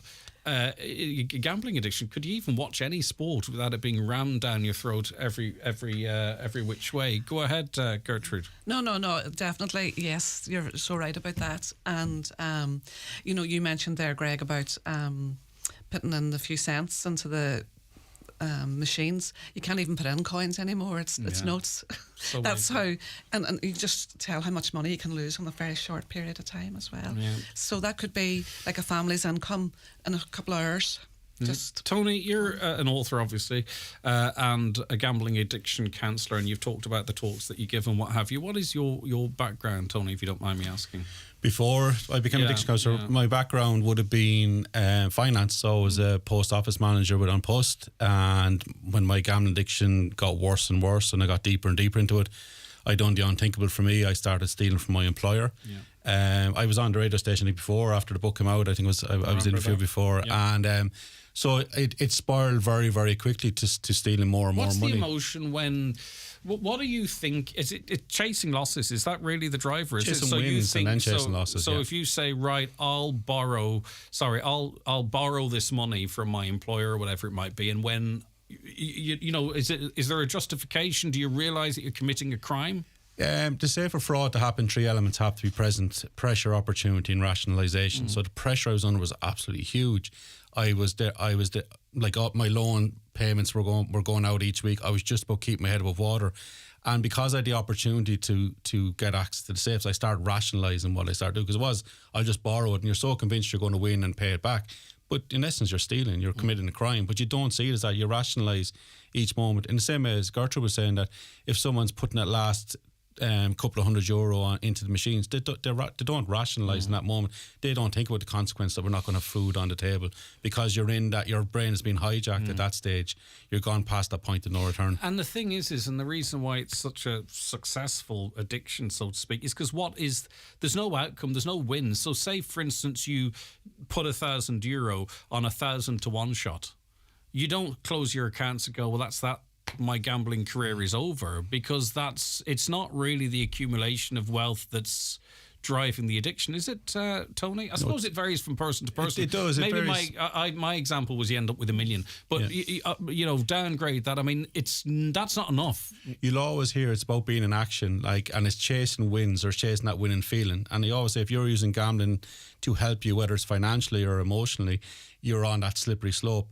For example, I had a student who contacted me. His dad actually contacted me last year, saying that his son had just come to him expressing suicidal ideation. He just gambled €10,000 of his master's fees for college. Now, this person was doing normal football bets the weekend, but then went online on casino sites, which would be seen as like the crack cocaine of gambling, is what they're being called. So he got an early big win, started chasing that win, but then subsequently lost the big win and then started chasing that loss. And within 6 weeks, like my addiction developed over 12 years, within 6 weeks he had lost all that money and was in a place where he was thinking of taking his own life because of that gambling problem. And that's it, Gertrude. It manifests itself in different ways. Obviously, you know the example Tony gave there. The person just felt they had no options left, but others will start stealing and continuing it, or find different ways, or start deceiving people. And it's amazing, and we're kind of learning to some extent. It's amazing that the level of deception they'll employ to feed these habits. Yeah, it's very sad, because again, good human beings, but just get caught up, and as Tony says, chasing that one, then and losing so much, and then it gets to a desperate stage, so they're going to do anything they can then to try to win it back. And sometimes, it can be selling off items into the home, precious pieces of jewellery, stealing, and that. And I'll pawn it, but I'll buy it back, or whatever it might be. And I mean that this is happening everywhere. This is not just things that happens now in certain parts of Ireland or that there. It's everywhere. And we really, really have to support, offer support. Is there another cohort too, though? Because it's a little bit like, for loved ones, partners, mums and dads. Often it's mums and dads with gambling. I've come across on this programme, but that you obviously have those that hit the wall really quickly, like Tony was outlining. But there's others that continue to gamble and probably don't think they have a problem. They'll talk about, I won 300 quid, but they never tell you that I lost $2,500 to win it. How do you get families that would come to you and say, well, how do I reach this person, or how do I get them to recognise they have a problem? At that stage, probably not as much. The ones that are coming to our service, Tony, like as you say, mums, dads, partners, or gamblers themselves, they really are now at this stage. They've lost so much. They're on their knees. How do you intervene, though? Do you know what I mean? Like, can you?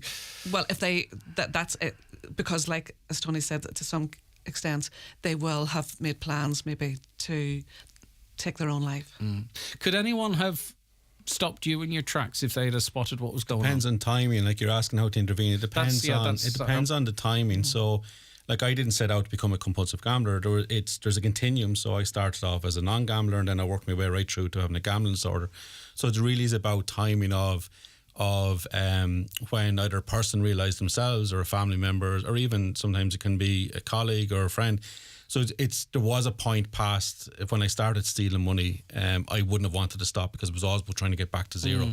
So even nowadays, with the lack of legislation and regulation, like the bookmakers or the online sites have a duty of care to the customer, but because of the lack of legislation, it does end up that they don't intervene in the way that they should.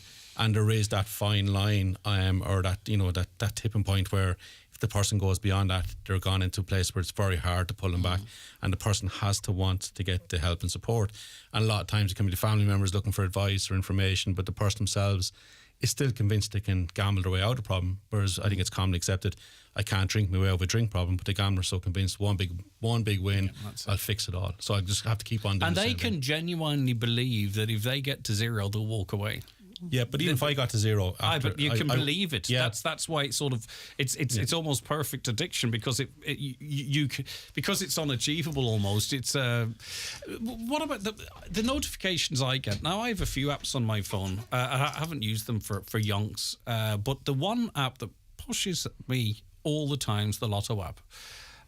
It's 170 million this, 80 million that. I probably could switch notifications off, but we gamble billions on the Lotto, and it's very easy to find out how, because they publish every year how much they donate to charities. Divide by 3, multiply by 10, you get how much we're gambling, right? Is that something that comes across your desk much, Gertrude, or is it mainly the other types of gambling we've talked about?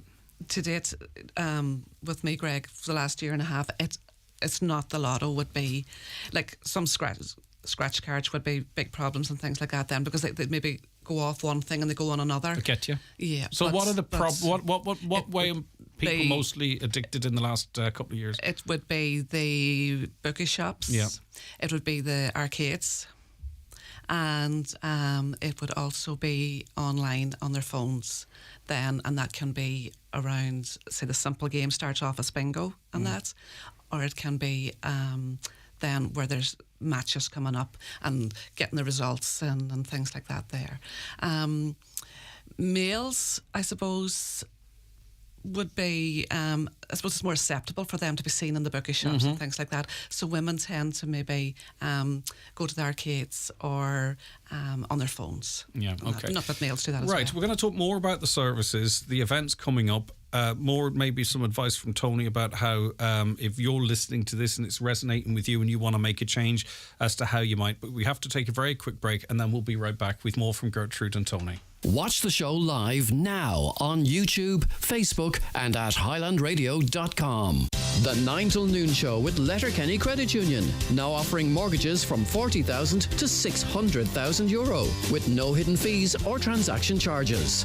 Letterkenny Credit Union, 9102127.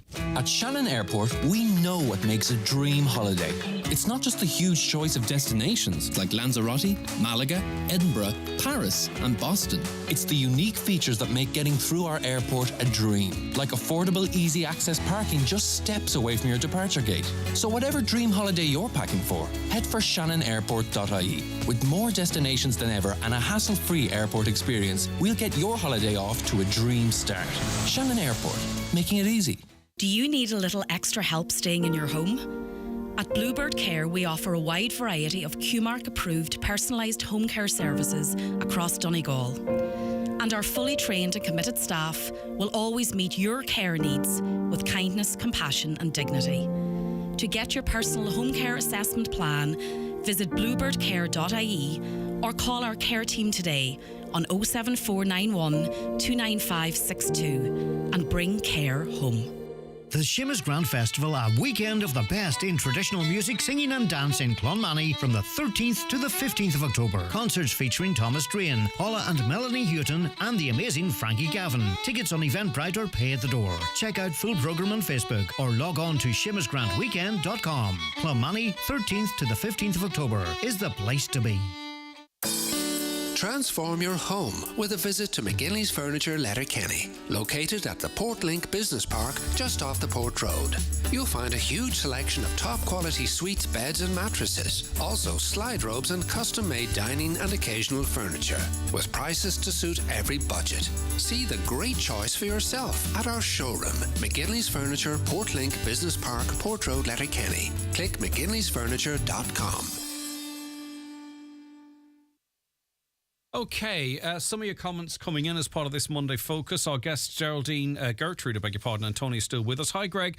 I gambled everything online. None of my family knew. I'm clean for the last 2 years. Not easy, but I wish everyone hope and the power to beat this awful addiction. Well, congratulations to you and well done on recognising the problem and being 2 years gambling free now, or clean as you describe it yourself. Plenty of people gambling on the National Lottery every day, and it gets plenty of airtime on the radio for that.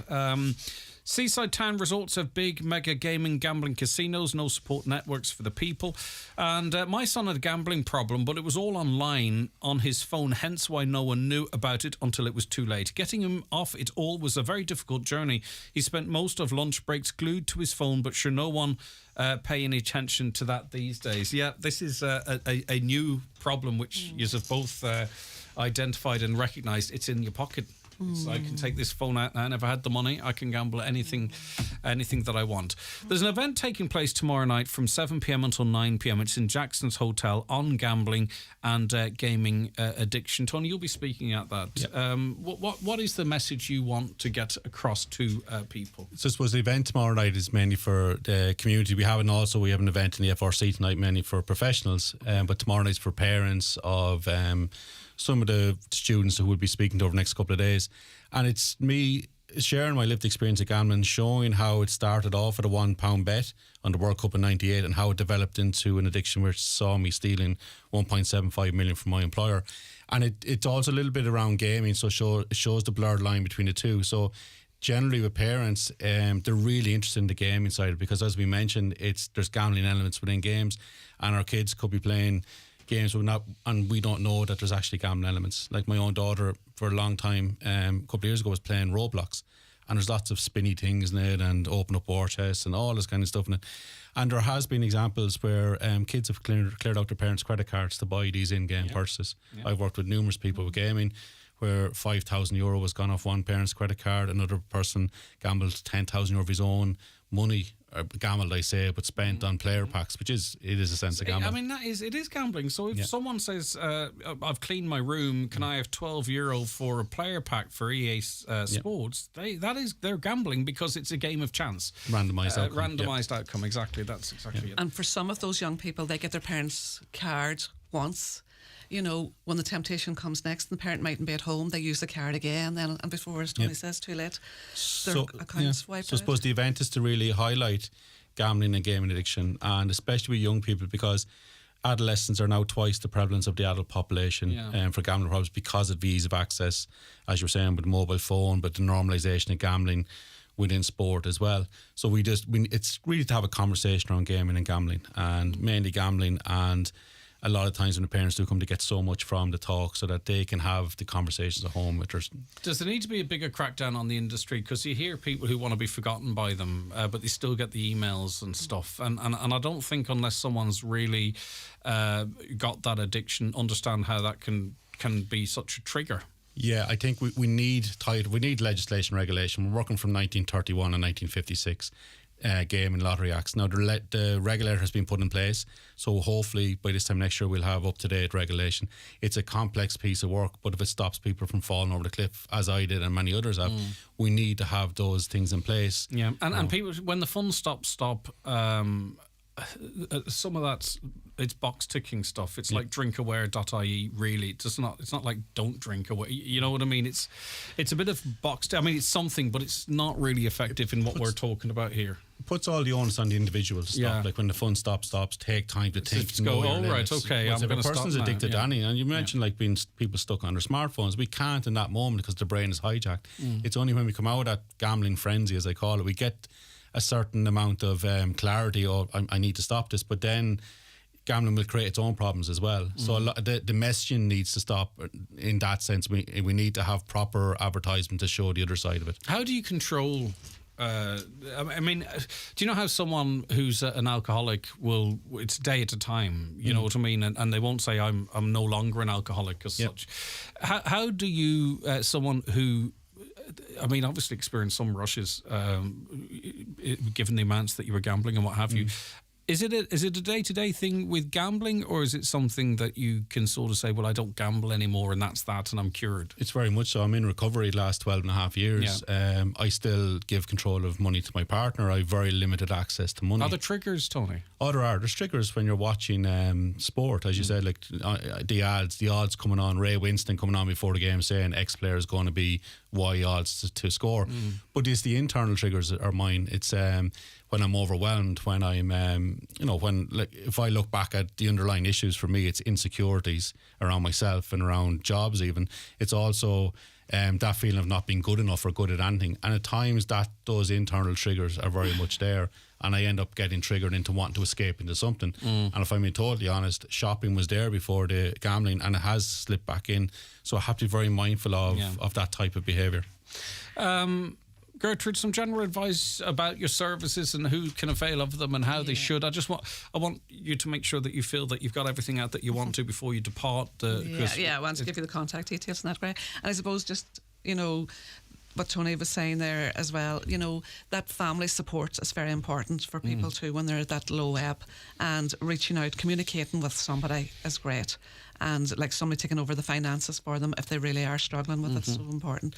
So if people, the service is available, it's a very low cost service. People just ask for a donation, and they can phone through to the Finn Valley Family Resource Centre, 07491 31245.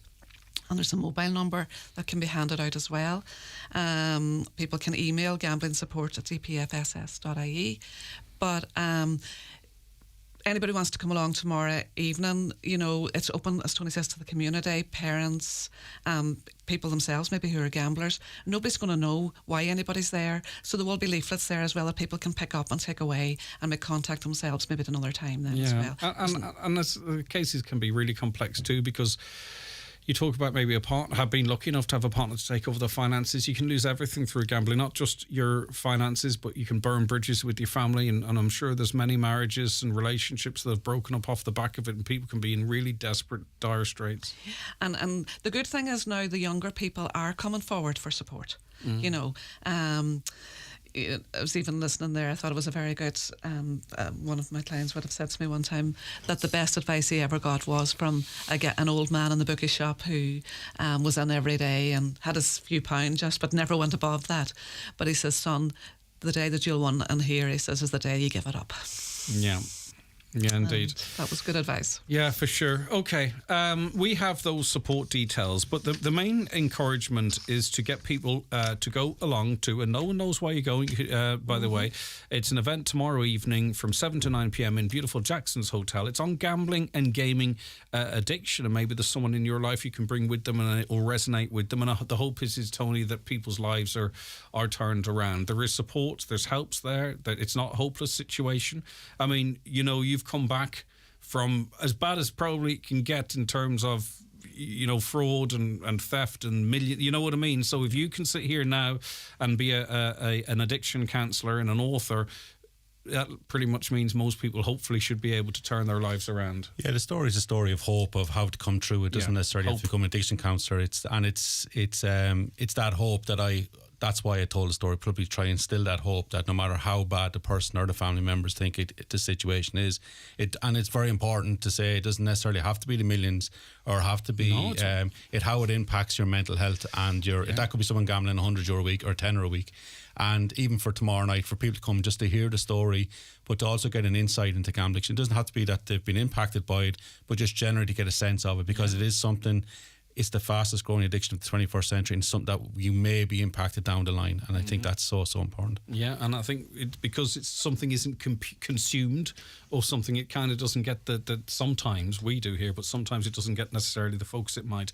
That was Monday Focus. Gertrude Hooton, gambling support counsellor at Finn Valley FRC. We have the details if you want to contact us, and we can pass them on to you. And also Tony O'Reilly, gambling addiction counsellor, co-author of Tony 10. And you can hear Tony and Gertrude will be there tomorrow night between 7 p.m. and 9 p.m. In Jackson's Hotel. It's on gambling and gaming addiction. And just to remind you, the Gambling Therapy and Support Service is there. It's a low-cost, confidential service available to those with a gambling problem or their loved ones, and it's based at the Finn Valley Family Resource Centre in Stranola. And you're going out to schools as well as that began. Yeah. I know you do that, Tony. That's what I'm doing as part of this project with the FRCs, is going around speaking to schools. Yeah. Yes. Really important. So there's 3 schools in the locality are getting a free 2-hour workshop with Tony. Yeah. Tony, thanks very much. Great to have you back on the show. Gertrude, lovely to see you in as well. Thank you, Greg. The 9 till noon show is brought to you by Letterkenny Credit Union. Digital loans now available. Apply online or via our app today and get your loan transferred directly to your current account. The Hyundai Big Weekend of Offers is happening October 7th and 8th at dealerships nationwide. Test drive the 2024 Hyundai range, including the all-new Kona, Ireland's best-selling car, the Tucson, and winners of World Car of the Year, the Ioniq 5 and the Ioniq 6. Avail of the big selection of offers when you book your 241 model. The Hyundai Big Weekend of Offers, October 7th and 8th. Your local Hyundai dealer is Divers Hyundai, Canal Road, Letterkenny. Open this Saturday 7th from 10 a.m. till 4 p.m. and Sunday 12 till 4. Buying or moving home can be a strange mixture of excitement and stress. So the last thing you need is worrying about conveyancing. Time to call McElhenney & Associates. They'll move that property transaction along swiftly, make sure everything's in order, and prevent any nasty surprises. Residential, commercial, leasing, or voluntary transfer. Call today on 074 917 5989 or find us online. We'll do the paperwork, you do the wallpaper. McElhenney & Associates, Solicitors, Stranola. How can we help? Don't miss the most heartwarming film of the year. The Miracle Club. Congratulations, you're coming to Lourdes. You can't go. What'll I do on me own? Go back to bed. Starring Laura Linney. I'm in a place I swore I would never come back to. Academy Award winner Kathy Bates. I never hated you more than I loved you. And Academy Award winner Maggie Smith. Even when you don't believe, there's always hope. The Miracle Club. In cinemas October 13th. Rated 12A. Creative Landscaping Works are the Donegal distributors of millboard cladding and decking. Thanks to its unique polymer resin construction, this decking and cladding doesn't deteriorate like natural wood and won't be beaten for durability. It also has superb slip resistance, even when wet, and every board is produced using recycled materials. Live life outside with millboard at Creative Landscaping Works, Lisnen and Letterkenny. See creativelandscapingworks.com. Highland Radio weather updates with Ireland West Airport, where you can now fly daily to London Heathrow with Aer Lingus and connect via Heathrow to over 80 destinations worldwide, including Boston, New York and more. All right, dry for most of today with isolated showers, some spells of hazy sunshine. A band of showery rain will gradually move into western parts later this afternoon and evening. A few heavy bursts possible. Temperatures 13 to 16 degrees. What is in the Mulcahy report? You might know that it is a report into alleged planning corruption in Donegal. A senior counsel, Rory Mulcahy, who gave his name to the report, was appointed in 2015 to review allegations by a whistleblower that there were severe irregularities in Donegal County Council's planning department in the early noughties. It was completed in 2017, and we've had an opportunity to ask a number of housing ministers through the newsroom or this programme, when's it going to be published? We're always told soon. We were told that again in August of this year, that it remains under consideration. It'll be brought to government, but still we don't know what's in the report. Deputy Patrick Costello of the Green Party has raised this issue with the Housing Minister, Dara O'Brien. He joins us now. Good morning, Patrick. Thanks very much for your time. No worries, my pleasure. So why did you raise this issue this time with the Minister? Well, I've been raising this issue consistently for quite some time, since the report really landed on the Minister's desk. The fact is that there has been an investigation that has identified serious irregularities, and we need to see that report. We need to see the report for transparency. We need to see the report for confidence in the planning system. And we also need to see the report for the fact that if there has been any wrongdoing, there should be consequences. Mm. What worries me is when a housing minister is appointed, you ask them about this and they go, yes, I'm aware of it. We're going to get on that straight away. And then the same story comes out again. Oh, it's under consideration. It's complicated. What is in this report then that is so difficult for it to be published? Is it the fact that maybe there are people named within the report that are still active or maybe even active at higher levels? Or I don't know. What's going on? It's very frustrating because I can't actually answer that question exactly because I don't know, because they've been so secretive around the report. One would assume that there is named allegations in there. Indeed, I tried to get the report released under an R-House request. So this is access to information on the environment. And this I appealed all the way up to the Office of Commissioner for Environmental Information. And one of the things the department said at that point was that there were issues in terms of privacy and named individuals. So that's clearly the case here. But it has been 7 years that this has been in with the Attorney General, and there has been legal advice, and that took several years to come back. Which is too long, but now it is back within the department. So the department, in my most recent parliamentary question, offered a ray of hope, because they've said that they are formulating a plan that they will bring to Cabinet before the end of the year. Mm-hmm. Now, this plan may not include release of the report, but certainly this is a new part of the answer, and it seems to be a new development. So things are still moving slowly, but I get the sense that things are starting to move a little more. Is the problem here, is the problem, maybe come back to that, sorry, but is the problem here that this is a scoping exercise by Mr. Mulcahy, that, in other words, there are no conclusions drawn in the report? It's an review of allegations, and therefore that's why it can't be published, because it could be libelous or damage people's reputation or whatever it might be. If that is the case, then what's its purpose? Should we not then commission a report that actually does dig into these allegations and find if they are proven or otherwise? Because I just wonder, are we campaigning to have something released that can never be released for the reasons I've just outlined? Well, then we're still in a position where this report has been sitting around for 7 years with no action from us. Bear in mind that the planning tribunals that we had that lasted a very long time were only really looking at issues of planning in and around Dublin. And there's clearly other issues that need investigation. Indeed, when John Gormley was minister, he started 6 planning investigations in 6 different counties, all of which, when Phil Hogan came in and became minister, all of which were ended. And the only reason that the Donegal issue came up and continued was because the whistleblower stepped forward. And that whistleblower has been vindicated several times in court and in rows with the Department of the Environment. So there are issues here that need to be investigated. And if this report, as you say, is merely a scoping exercise, and we need to look at whether it's a commission or investigation or an inquiry or even just an Garda inquiry, there's no reason why that hasn't happened.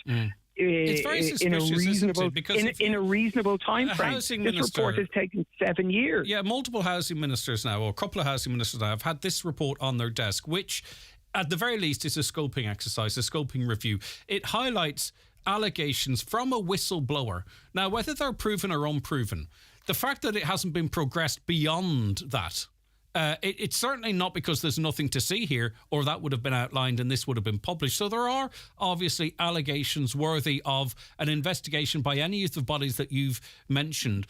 What is the government covering up here, or what are they trying to prevent from being investigated? Are questions that people at this point could rightfully have.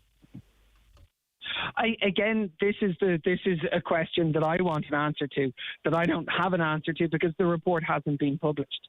We know from the whistleblower and what he has said around the planning irregularities and the issues there, and they're what need to be investigated, because it was planning irregularities across 6 counties that John Gormley set out to investigate. So, at the very least, we have planning irregularities.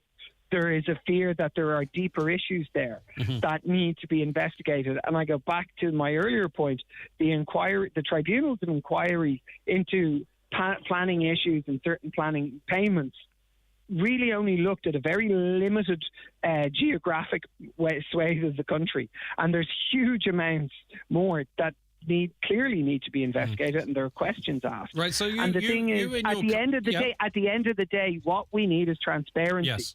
And you've effectively said to you've said to the minister effectively, Pitlow, get off the pot. If this can't be published, it can't be ignored, then pass it on, refer it to the Gardaí, I think you mentioned, let them have a look through it and see if there's any criminal responsibility or anything that needs, but don't sit on it, because that is interfering in potentially due process. And certainly referring the report to the advice of the Attorney General when the report first landed wasn't an unreasonable thing to do. I think that was a reasonable thing to do. But you're looking at, again, it took 5 or 6 years to come back from the Office of the Attorney General based on some of the PQs I've been asking. And it is back from the Office of the Attorney General, and we need to know when we're going to see some action on this. So again, the most recent answer I got says that a plan will go to Cabinet before the end of the year. There's no details in the answer as to what that plan is, as that plan will give us the necessary transparency and the necessary investigation. So we seem to be a half step forward. And this is something that I think we'll all have to keep raising our voices on to ensure there is transparency here. OK, lovely stuff. Deputy Patrick Costello of the Green Party, thanks for your time today. I do appreciate it greatly. No worries. Thanks very much. Take care. Goodbye. Right, OK. We'll keep on that. Obviously, I think something has to be done, whether it's published or referred, whatever it might be. A lot of reaction to our last item. Bingo also has a mega hold on people, says a listener. I live near a casino and I've noticed an increase in older women entering gambling premises. I just think it's all very sad. They are from first thing in the morning till last thing at night. I've seen an ad for gambling where sports stars are saying gamble responsibly. They have their big logo displayed on the screen of that ad. To me, that doesn't make sense. Again, it's a bit of box ticking. And on it goes. Thanks for all the texts coming in. Those that I didn't get to today, I'll carry on till tomorrow, but that's where we have to leave it for now. Thanks to Caroline O, who researched and produced the show. Niamh Shields working on the programme as well. Very hard, of course.